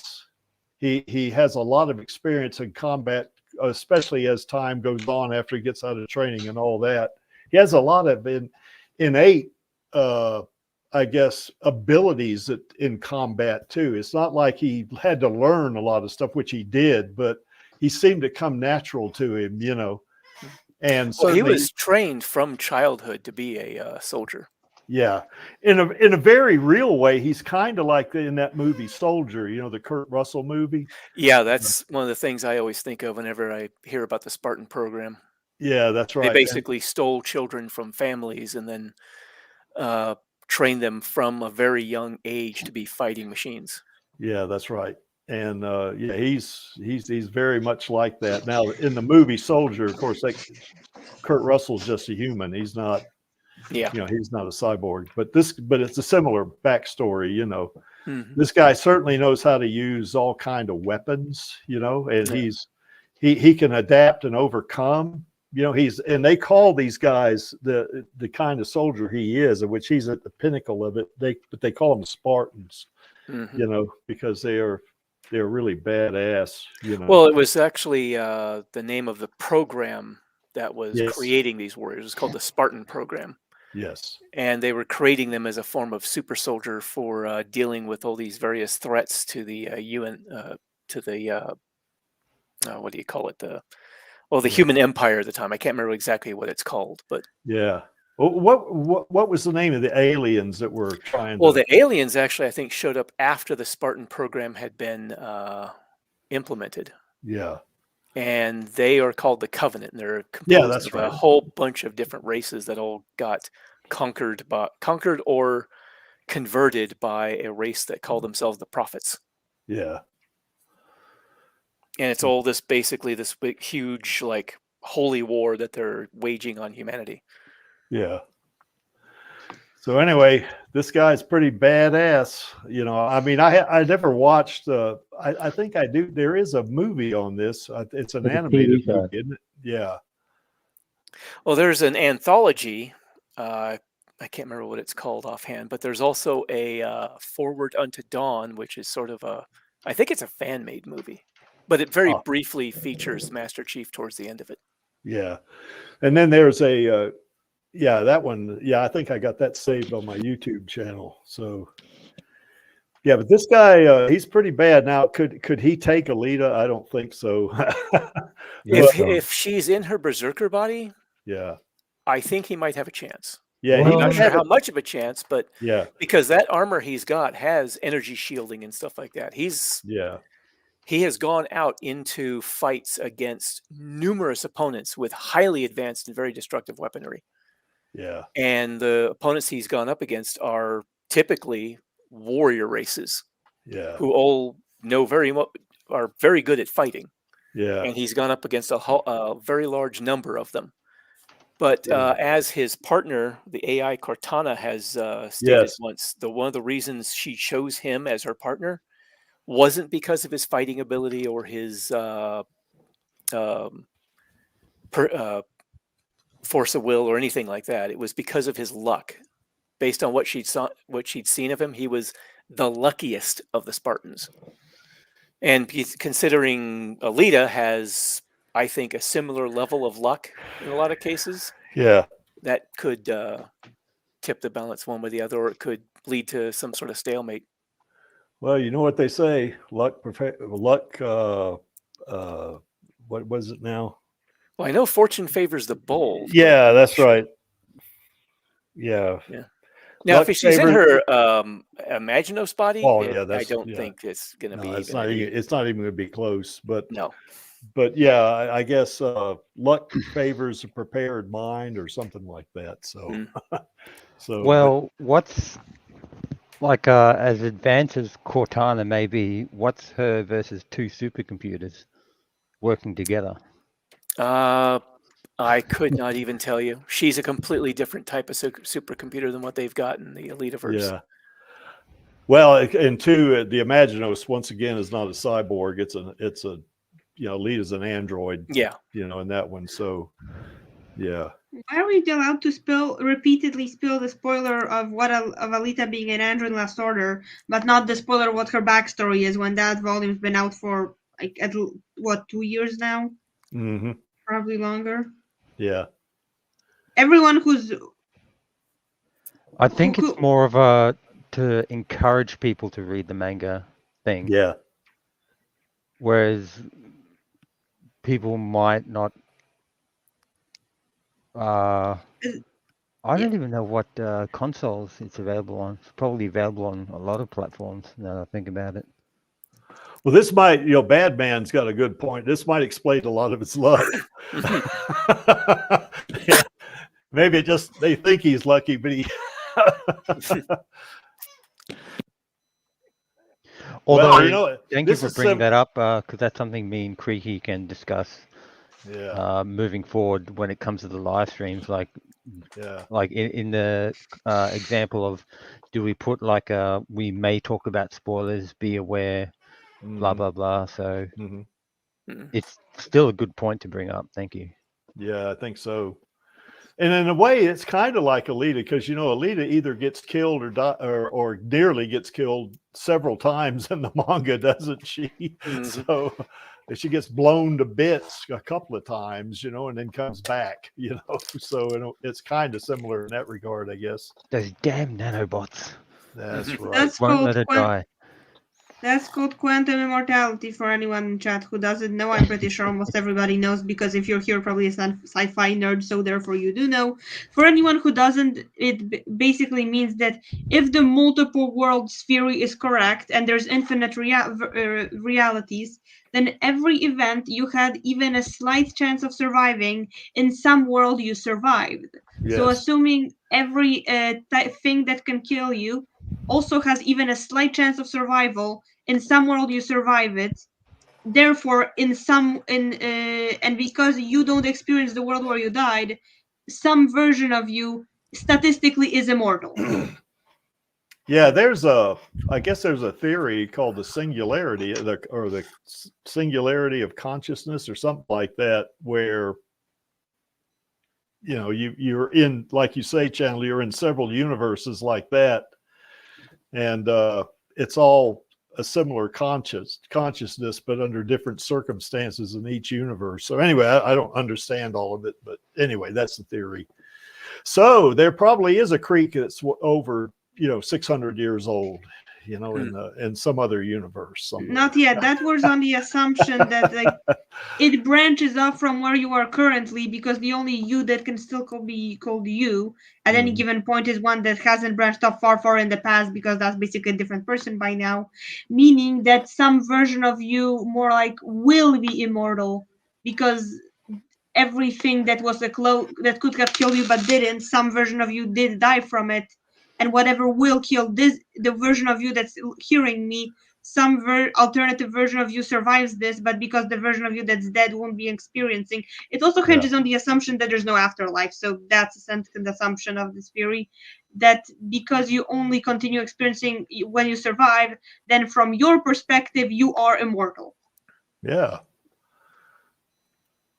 Are we doing Lilu in this stream? Have we got her as one of the cyborgs? Does she count I don't as a think cyborg? she's a cyborg. Who is this? Who is this? Lilu. She's like, No, she Lilu's must not Lilu's not a cyborg. she's like a spirit or something, right? And she's in this. Well, like, she's organic, but she was. Now, if I recall from the movie, they put this what looks like a turtle shell. yeah, exactly. Almost. She's in some kind of weird thing. And then it had her DNA in it, which was like, I think they said like 50 times more complex than a human's, or something like that. Oh yeah. And they put her in this cylinder, in this chamber, and then she, assumed a humanoid form. So anyway, that's. Well, they reprinted a new body Bioprinted, based on the yeah. genetics of the piece of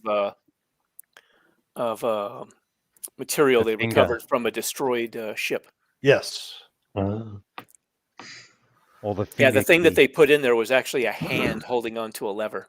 God, they need to do a cinema re-release of that. I'd love to watch that in IMAX.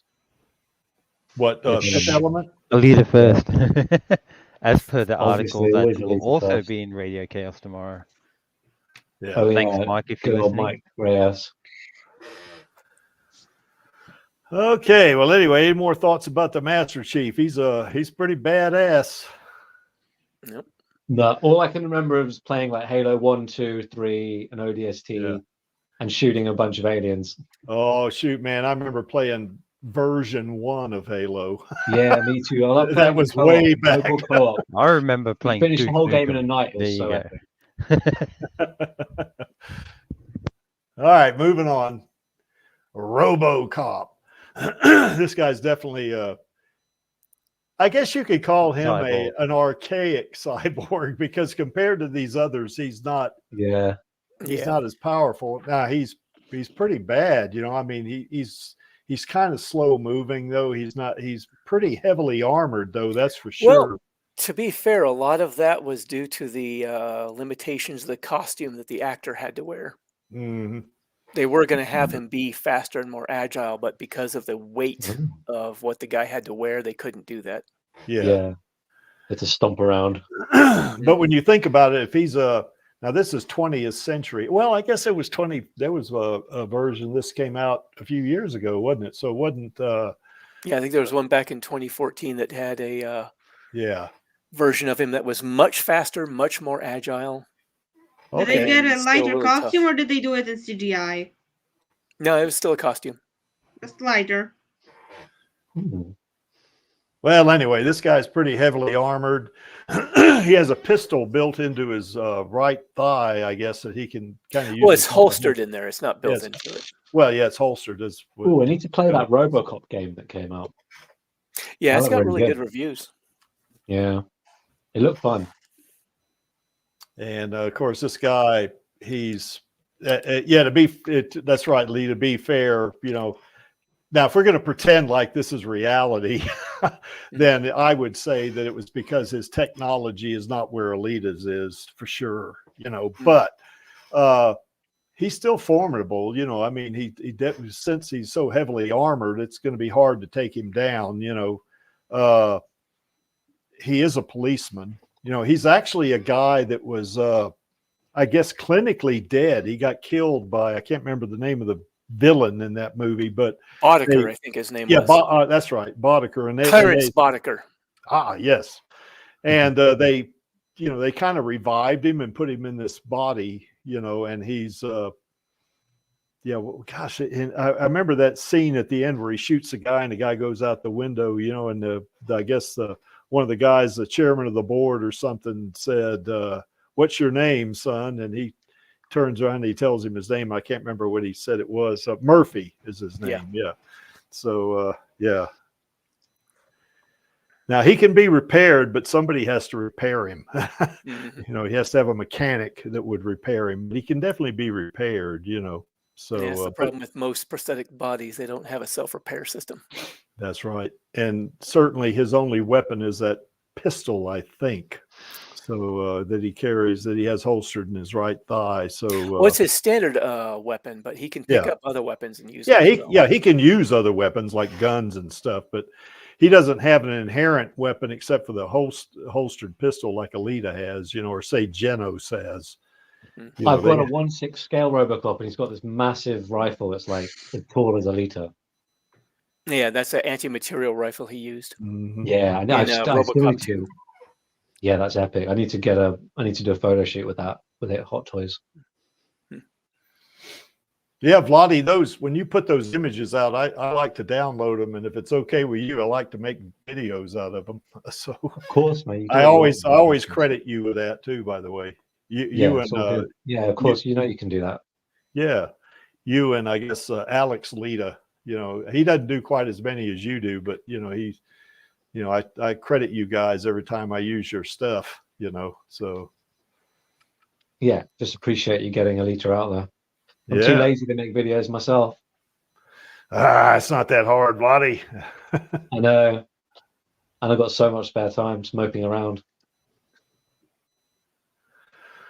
Okay, any other thoughts about this guy, RoboCop? I think they had 2 sequels in the 20th century and one in 2014. Or they had one sequel. They had the first movie, a sequel, then they had another sequel in 2014. So the first movie is just such a good, kind of like a parody almost, isn't it? Mm-hmm. Well, the 2014 one wasn't a sequel; it was a reboot. Reboot. Yeah, reboot. But there was actually, I think, at least two sequels to the first movie. Oh, there was 2 sequels. Okay. Mm-hmm. Yeah, I watched the third Red one. Letter I Media, was not particularly impressed. Yeah, with, that didn't go down well. But you can always check it out, see what you think of it. Yeah. All right. Now we know this lady, don't we? I put her in here because, of course, she's one of Creek's favorites, and so anyway, she's a cyborg, but she's not like Alita. She doesn't have that advanced berserker technology, but she's pretty badass in the movie, and of course we don't. She is being a cyborg. Obviously, she's going to be faster than humans. She's going to have faster reflexes and that kind of stuff. And if you remember our interview with Elle Lamont, she was saying that one of the things about Screwhead is that depending on what opponent she might face or what she was going to be doing, like in Motorball, they could take her head and her core and put it over in another body. So, that's pretty cool that they could do that with her. Her only really inherent weapon is that grappling chain, so, and that's that's a pretty good weapon, really. You know, she can shoot that thing out. But that was the thing she used in the motorball or murder ball match. You know, when they were trying to kill Alita. You know. She's definitely a hunter warrior. As a matter of fact, she's Iron City's most lethal bounty hunter. So that's pretty cool. And did you say the most, or did he say the most, or one of the most? I think he said one of the most. One of the most lethal bounty hunters. Don't exaggerate her. Could be, yeah. Okay, yeah, it could be. But anyway, I know you love her like intensely, but well, let's put it at this. She's damn lethal. So, you know, that's basically it. Not lethal enough for our girl. It's a bit beaten by. God, I'm so tired.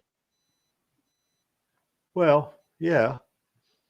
I wouldn't call her a motorball paladin, because remember, she was in that, what they thought was the practice team, you know, league team. She's a player, but a paladin to me would be somebody who was in the Champions League or the First League, you know, those are paladins. But she's definitely a motorball player as well. And she is also a total replacement cyborg. So anyway, she's really cool. And I hope they bring her back in the sequel. You know, I think it'd be really cool if she teamed up with Alita, you know, and when they fight Joshigon, you know. So anyway, snarl in that picture, in the promotional picture. Yes. Yeah, she looks pretty badass, doesn't she? Yeah. She definitely does, you know. So anyway, any thoughts about Screwhead here? Now, I didn't include... What does the screw on her head do? Well, we never really got into that in the interview. It was the only thing I remember about that interview, about that screw thing on her head, is that she said it was not an affectation, but kind of an attachment, and she couldn't move her eyebrow because it would make it move. So she had to concentrate on not moving her eyebrow. So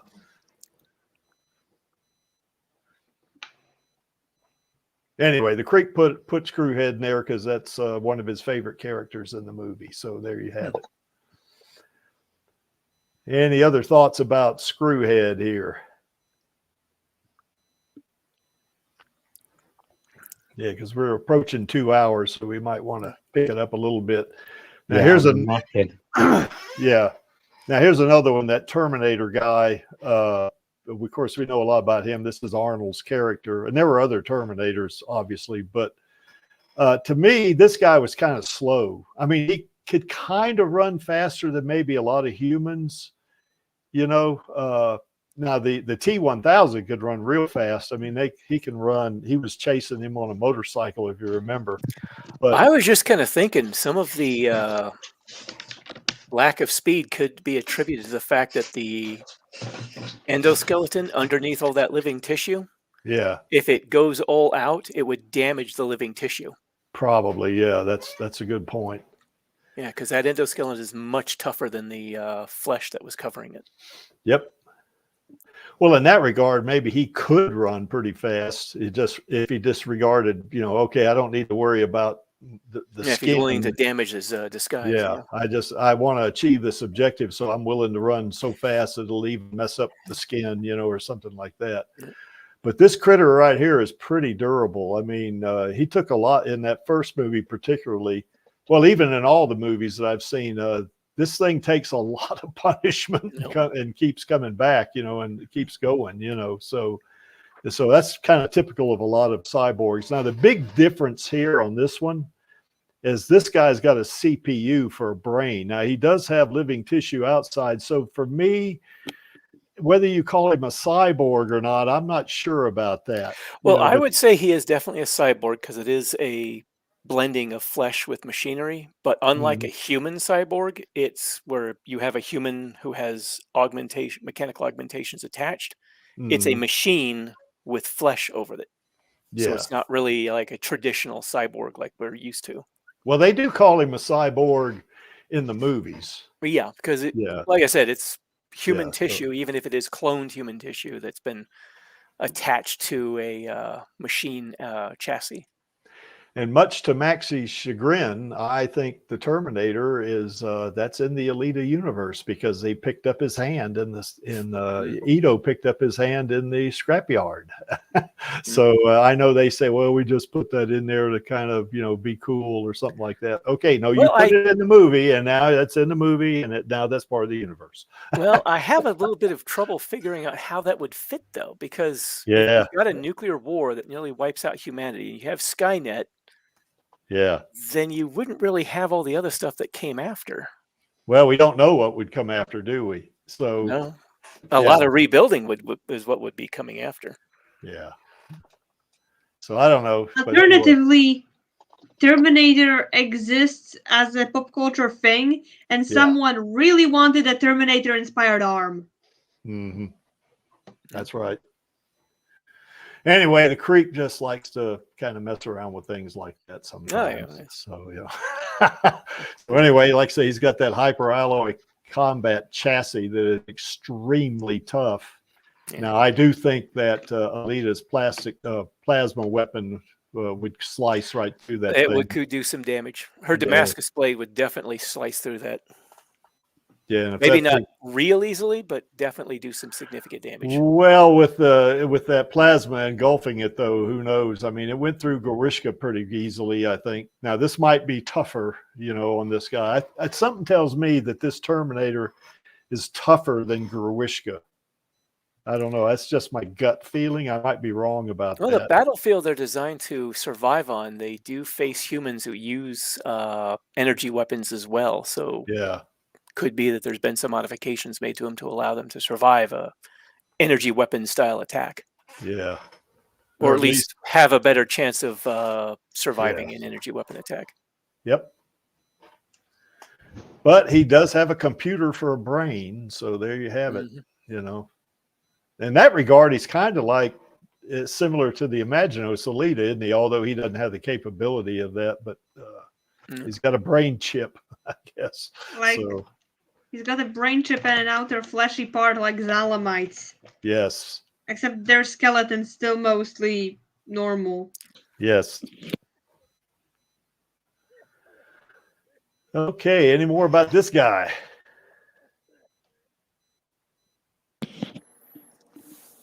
Last but not least, although we could talk about a couple of more cyborgs coming up after this that weren't on the original list. Zapan. He's kind of similar to Screwhead, except he doesn't have an inherent weapon like Screwhead has with that grappling chain. But he's well, until it got taken away from that Damascus blade could be considered his standard go-to weapon, just like the chain is. But it's not inherent in him, though. I mean, it's not built in. Oh, the chain wasn't built into Screwhead either. Well, not that one body that's right. In the one body in the Kansas bar, that's no. I'm talking about the motorball body. Oh, really? Yeah, when Screwhead got taken out, Alita was able to pick up the chain and use it independent of her. Well, that's a good point. I wonder if that chain got cut though when Stinger cut her in half, Screwhead in half. I wonder if that cut the chain too. I don't know. Let's go with that. But you're right though, Lee. If it wasn't inherent in her, Alita could grab the chain and use it against Stinger. So I don't know. Anyway, Zapan's pretty badass himself. Well, it can also be argued a cyborg's body is an inherent weapon. That's true, because they can take punishment, and when they hit you, it's going to have a lot more damage. They hit you or kick you, and it'll inflict. Yeah, it's like being hit by a pile driver. Yeah, that's right. Or being hit with a hammer or something like that. Or even worse in some cases. Yeah, that's right. So anyway, but Zapan, the thing about Zapan, he's kind of got an ego, doesn't he? Oh yeah. So especially in the novelization, well, even in the manga, he's kind of, well, in the manga he's a little different, but he's, in the novelization he's kind of strutting around like a peacock, or something like that, and so anyway, showing off or doing whatever he's doing, but he's pretty tough, I mean, he's one of the better hunter warriors, in Iron City.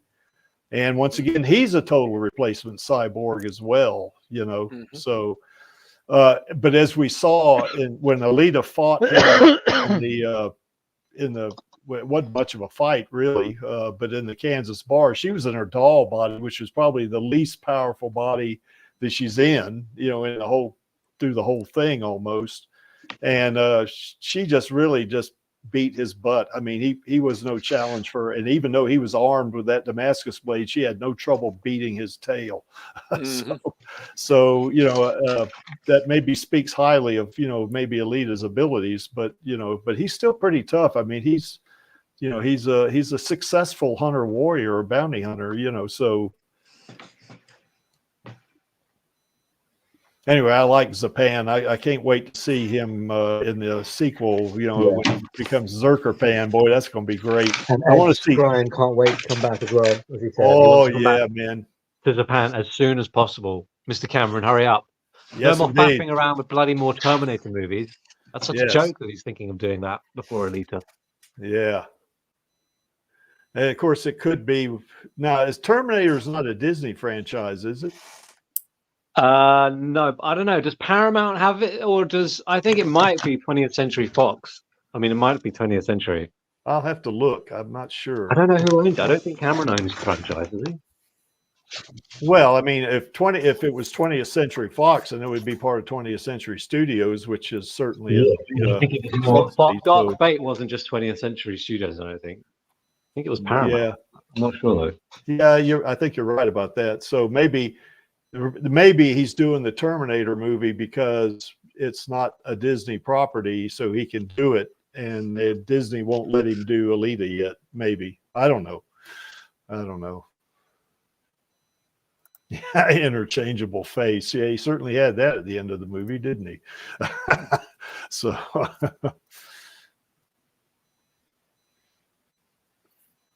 anything else about Zapan? I sure hope he comes back. He's got an incredible back. God, that's going to be great. I want to see him and Screwhead come back. That's for sure. I mean, his back is beautifully designed. It's the like Mayan calendar thing. Yep. You can do it. Put your back into it. Sorry. Yeah, there's just no bullet point on his back, and it needs to be discussed. All righty then. Well, let's talk about some of these guys. And there's a lot more cyborgs in this. And if we could, we could spend another 2 or 3 hours just talking about every cyborg we can think of. But these are the ones that came to mind pretty quickly for me. Now, one of them we're not going to talk about. That's Metallic Rouge, because that's going to be tomorrow. They're going to talk about that cyborg on Radio Chaos. But that one figure on the upper left there is called the Borg, and that's how the one beside him, Locutus, that's from the Star Trek universe, and that was in season 1, I think. It might have been season 2. I can't remember, but anyway, they are definitely cyborgs. Now, in the case of Captain Picard, who becomes Locutus, he still has his entire human body, but he has all these enhancements or implants putting into him. So in that regard, he's kind of like Master Chief, sort of, although he's not the fighter that Master Chief would be. And I think that cyborg to his left, or his right rather, there in the upper left-hand corner, I think it's a similar thing. I think they may have some cybernetic limbs or something like that, but I think they are mostly humanoid characters, for the most part. But they are cyborgs because it's an integration of organics and cybernetics. Yeah, it's mechanical augmentations grafted to a flesh and blood body. That's right. And that guy, Max, that's Matt Damon. He's definitely a cyborg. That's from that movie Elysium. Mm-hmm. And I think that's also a kind of a meshing of organics and cybernetics. Well, I think they basically bolted that exoskeleton to his body. So yeah, that I would say that pretty much counts too. Yeah, but he's kind of like, I guess, that's sort of like Master Chief as well, I think, probably. Now, Winter Soldier is not a total replacement cyborg. The only part of him that's integrated into his body is his left arm. and his left arm is pretty powerful, you know, and he has a lot of strength with that arm and something like that. But he is literally not like these other cyborgs. That's the only part of him that's cybernetic, is his left arm. But like half a Tilly. Yes, and he fought. Yeah, he fought Captain America, you know, to a standstill, you know. So he's pretty potent himself. The guy Del Spooner, that's Will Smith's character. Oh, Detective Spooner from iRobot. Yes, from iRobot. That's right. Now he had, I can't remember. I think he had a cybernetic arm himself, didn't he? Yeah, he had his arm as well as a number of ribs. Yeah, that were all replaced. Yes. So he's after a serious car accident in which he almost died. Well, he's kind of like Winter Soldier in that regard. He's got an arm that's cybernetic, but most of him is now all of except for the arm. Winter Soldier is human, but with Will Smith's character, it's like Lee was saying. He's got an arm that's cybernetic, but he's also got some other implants. You know, maybe his ribs and stuff like that, where they had to, you know, fix him because he was injured pretty severely. You know, so but he's a cyborg for sure. You know, but probably a 10% cyborg, maybe, you know, kind of like there. Yeah, it wasn't a lot. He was still almost entirely flesh and blood aside from that. Yes, indeed. So those are the cyborgs I thought of just off the top of my head, and that without trying to put, you know, a whole bunch of them on there, because we could be here all night talking about cyborgs, obviously. So like, for instance, Jean-Claude Van Damme's character Cyborg. Now I saw that movie one time a long time ago, but I don't remember what it was about him that made him a cyborg, because he looks like just a human to me. But you know, I think the cyborg might have referred to the main bad guy in that movie. Could be. Yeah. Okay. Yeah, that's right. He was fighting. I think it's been so many years since I've seen that. Yeah. So any other cyborgs you guys can think of you might want to bring up? Because I know there's some others in Alita, you know, like, for instance, McTeague is one of them. You know, he would have been a good one to put in here.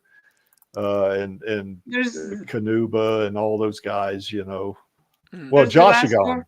Yeah, go ahead. There's also everyone interesting from there's a bunch of cyborgs in Last Order, like Toji. Is Toji a cyborg, or is he a step above that? Yes. Zaz is definitely a normal cyborg, not as in normal as in her life's normal, as in the type of cyborg she is normal. Yeah. Is Zeka a cyborg? I don't recall. Zeka, no. There's a point where he gets upset that his DNA is being used, and someone tells him, "Well, it's not like you're using it. You gave up your brain for a chip. So you gave up your DNA, and now we can do whatever we want with it." So he's kind of like the T-800 then, except much more powerful. He's kind of like Netuned in that. Yeah. Except course, willingly. Yeah. Well, Zex is not a cyborg, is he? He's an android, actually. Yeah, sounds like he's more like an android. Yeah, he's AR-6. So he's a replicant of the AR series, which was cybernetic copies of Alita.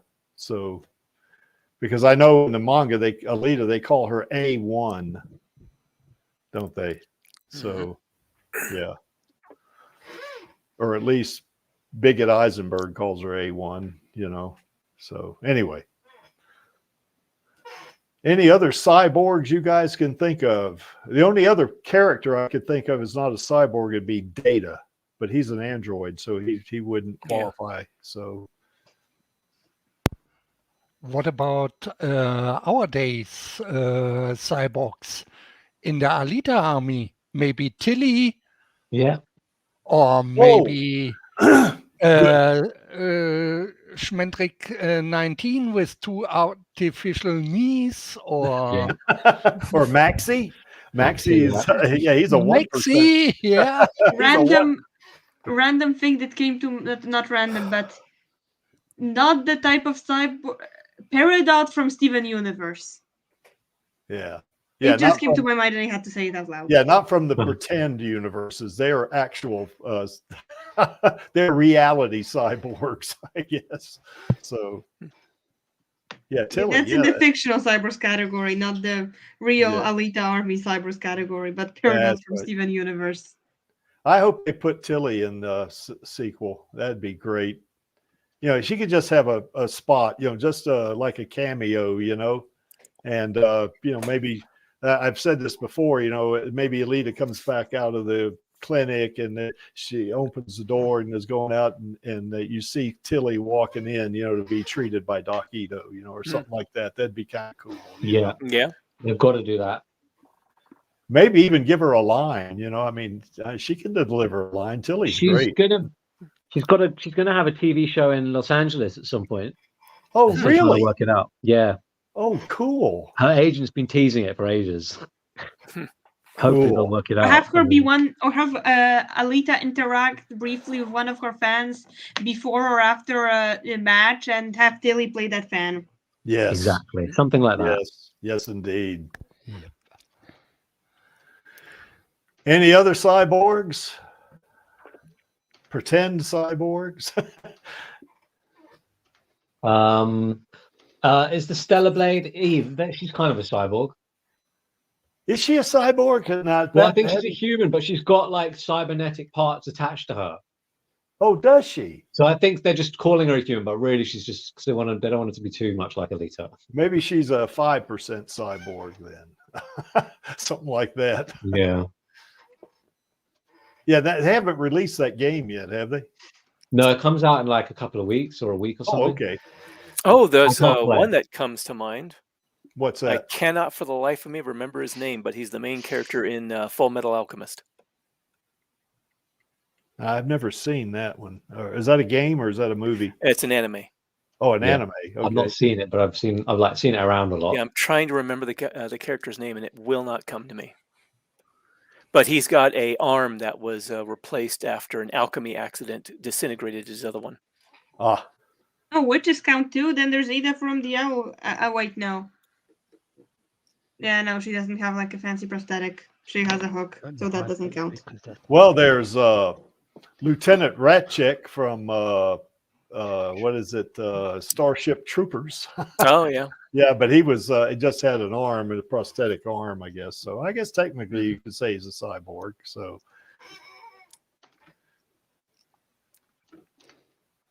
yeah, we could name cyborgs all day, so we can maybe not do that. So all right, guys. Any other cyborg you might want to bring up? The cyborg dogs. Oh, the cyber dogs in Alita. Yes. Yeah. Yeah. I mean, they're not humans. McTeague's Hellhounds. Yeah, they're not humans, but they're still cyborgs. They're Oh, still yeah. cybernetic organisms, which is what a cyborg is. Still Yeah, absolutely. souls. Yeah. We need to go back. Yes. Grishka spin-off. I mean, not Grishka. Oh my God. McTeague spin-off. Yes. My brain's breaking. Yep. Grishka deserves a spin-off too. We need to. Well, he would get a maybe not a spin-off, but a prequel maybe. Yeah, they could show him like, competing in the underworld. Well, they could show him competing in the manga. Champions League or the First League, rather. They could. Oh yeah, that would be good. His whole backstory. That'd be kind of neat, I think. Yeah, his rise up through the championships and then his downfall. Yes. Yeah. And how he turned into what we saw in the movie. Yeah. Went into a monster. Yep. Yeah, apparently, according to the novelization, the movie novelization, he wasn't all that much more pleasant before becoming Nova's champion. So, and of course, there's Amok. Amok's a cyborg. You know, the one that killed human Alita in the movie, Ito's little girl. So anyway, if we try to list all the cyborgs from Alita, would be here all day. Yeah, that's right. there are tons of cyborgs in that universe. Let's go through every extra. Oh, look at here. The demo of Stellar Blade is out. Yeah, I watched someone in the fandom play through the demo. Nice. John played through it. I played through it. Did you? Yeah, I watched someone else though, sorry. So Stellar Blade is a cyborg. I think technically they call her a human, right? But she's got like she wears like cybernetic suits that interact with her body. Does a cyborg have to have permanent changes to her body, to like cybernetic changes? Well, if the suit connects to her body, it sounds like she's got plugs or something like that it interfaces with. Must do, right? Yeah. So that's definitely a cyborg. I'd say so. And if you've got augmentations that integrate to your body, even if it's an augmentation that allows you to integrate a piece of external machinery, that's still an augmentation that's integrated into your flesh and blood body. As opposed to like a combat exoskeleton, like in Edge of Tomorrow, you would not be a cyborg there. Yeah, because it's not physically connected to you. So, yeah, that's a suit. That's power armor. Yeah. Which brings up the Space Marines, because they also have the plugs that allow them to attach a carapace or like an inner suit to their bodies, like what you were talking about with Stellar Blade, and then they plug their power armor into that, and it acts like a second skin. Just as, another cyborg type to throw out there. Okay. All right, guys, I think we beat that up pretty good. What do y'all think? Yeah. Any other topics you guys want to talk about? We've been at it for over 2 hours, but I'm game if you are. What you mean today? God, no, I need to get to bed. All right. Well, I always like to put this in here sometimes just in case, It's 2 a.m. Yeah, you're right. You're right, Channel. Did we miss any more cyborgs? No, we don't need any more cyborgs. Yeah, it's 6 p.m. and I haven't had dinner yet. Yeah, I haven't either. We can find more cyborgs tomorrow. Yes, that's right. That sounded weird. Well, did we miss anything, you guys? I don't think so. Nope. And you see from that center image right there, Alita does love her Uncle Creek. Any questions? Or else she'll deal with that plasma weapon right there if you do. Yes, I've got a question. Yeah. Are you taking a day off on the 27th, 28th, and 29th from your Hey, I have my own company. diet? I can take my own days off. When are you going? So what month are you going? I'm going to say, are you going to take a day off from your diet? I see what you're saying. Well, I won't eat meat, but if you want to have a beer or 2 or 10, I might do that. Yeah. Absolutely. Oh, I can't wait. Yeah, that's going to be fun, man. Okay, what is this? If you wear an electronic augmentation for at least, doesn't that necessarily physically attached, just worn? Well, I think it's kind of like Lee and I were talking about. If it's not physically connected to your body, then or integrated into your body system, or integrated in such a way that your body directly communicates with it and it communicates with you, then I don't think you're a cyborg. Like, for instance, I have a Samsung watch, smartwatch on, and it tells me a lot about my physiology on my phone, how many calories I burn, how many steps, what my sleep score is, all this kind of stuff like that. But I'm not a cyborg because it's not physically attached to my body. So I think just quickly on that topic before we end it, because like you said, we can talk about it for ages. I think the key difference when we discuss that particular topic is the difference between like,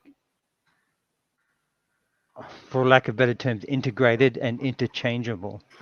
Because you can change, your Apple Watches, you can change gloves that can, I don't know, do something funky. But what you can't change is, as a very crude form, like plates and screws in a formerly broken arm. You can't change, at least not easily anyway, you can't change a pacemaker, like in in Maxie's case, and if you take it out, he's practically done for. Yeah.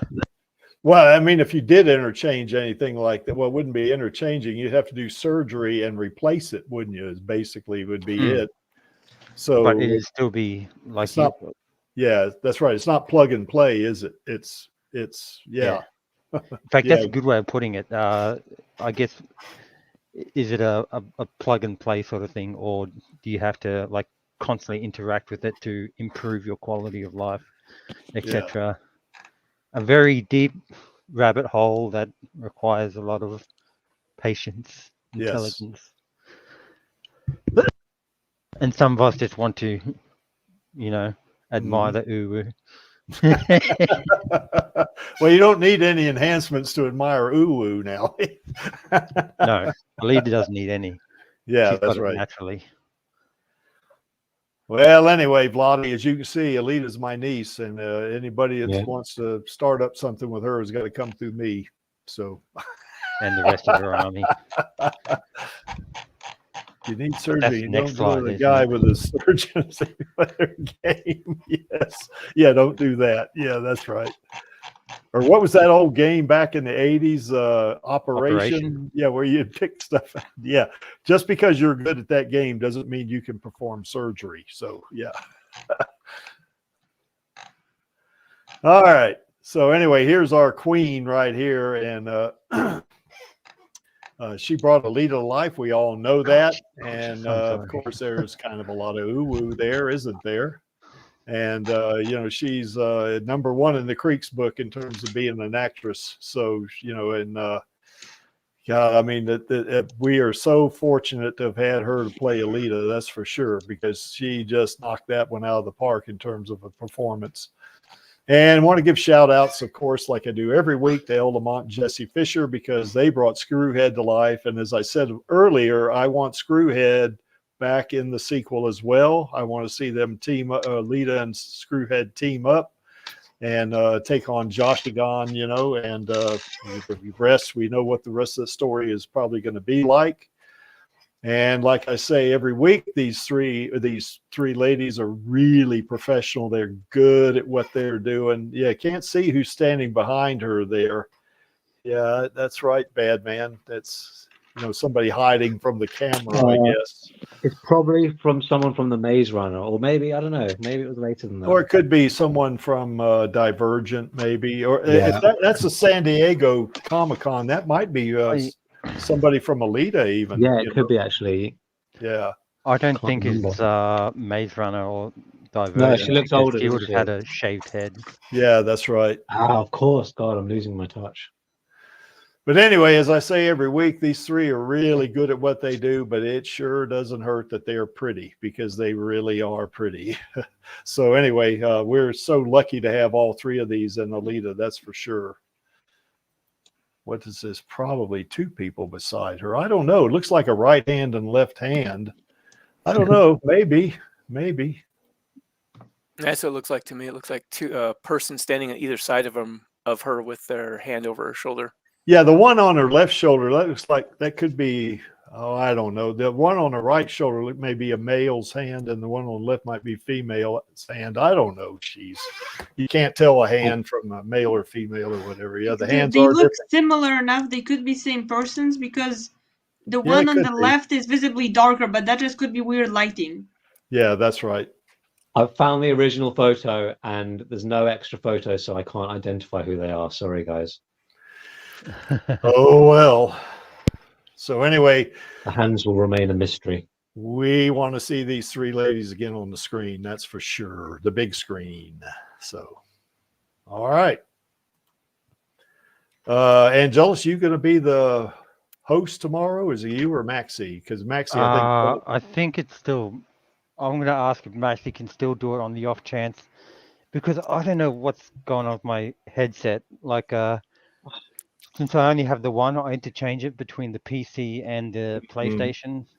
And basically, I had to turn both off completely, then reboot the PC with the headset plugged in, and then it started working again. So something funky going on there. And until I figured out how to sort of accurately assess it each time, then I don't want to run the risk of saying, yes, I'll host, and then not end up posting because I can't get my headset to work. Well, push comes to shove, I can host. But, you know, that's the third option right there, I think. So, but anyway, Alita and Metallic Rouge, what is it about kick-ass cyborgs from Mars? Although it says arse, doesn't it? Is that an Aussie and English thing? Arse? Kick arse. Yeah. Yeah, or Scottish even. So Yeah, I said that in a Scottish accent, didn't It's probably a pronunciation thing because I? Yeah. Kick ass. quite That's how often, Americans say it. like ass or ass Yeah. would be a double S, and then Yeah. obviously with that R sound in it, etc., etc. Ass.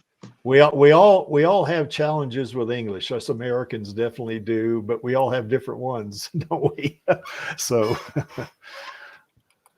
okay, well, anyway, join us tomorrow on Radio Chaos. The Creek will be producing that stream or managing it. So, and then certainly Angelus and Maxie will be there. Who will be the host? We don't know. We'll find out tomorrow, I guess. There's quite a bit of news, and one part thanks to Vladdy, but otherwise, look out for that. But otherwise, it should be just an interesting stream all around. Okay, Smendrick, any last words? Yeah, we have to count down. Okay. Lee, any last words? Well, nothing really noteworthy that comes to mind. So, yeah. Okay. Channel, any last words? Not really. Vladdy? Alita, we've talked about a lot of cyborgs tonight, but Alita is by far the best. She definitely is the best. Yes, I figured that one. That's why I was saving Angelus for the last, because I know what word's going to come out of his mouth about who's the best. It's going to be Alita, and it's going to be Uwu, isn't it, Angelus? Aside from Uwu, I am not giving up, or rather, hang on, let me rephrase. I will die, like quite literally die of old age or die of something in this world before I give up on those sequels. I thought of one more last word regarding cyborgs. Okay. It's not on a power scaling, but just the fact has-been Hotel's existence and the fact that people decided Vox was hot probably contributed to the massive increase in smut and porn of cyborgs. The people just looked at Vox and said, okay, how would a cyborg get nasty? You mean like a monster? No. You know what I meant. Yeah, It yes, I sets know. itself to vibrate. Yes. Oh God. End the stream. End the stream. End the stream before I go nuts. All right, we'll end the stream then. So, okay, so I guess to end things up here, why is that image there? Well, that image is there because I like it and I'm running the stream. And to paraphrase Gruishka, I am only here for our girl and the Alita Army. And of course, all of us in the Alita Army are only here for our girl. And Disney, we want them sequels. Damn it. That's Southern. I want those sequels. So now that said, that leads us to one last thing to do, and that would be to call to action. And that would be on my count of 3. 1, 2, 3. Film those sequels, baby. All right, so we will see you next week on the Alita live stream, and we will see you tomorrow, Radio Chaos. Take care, everybody. Bye. Bye. Bye. Bye. What's up, Alita Army? This is Hot Toys Alita, and I hope you enjoyed this week's Alita live stream. Please join my Uncle Creek, Angelus, and our other guests for next week's show. Remember, I do not stand by in the presence of evil, and film those sequels, baby. See you next time.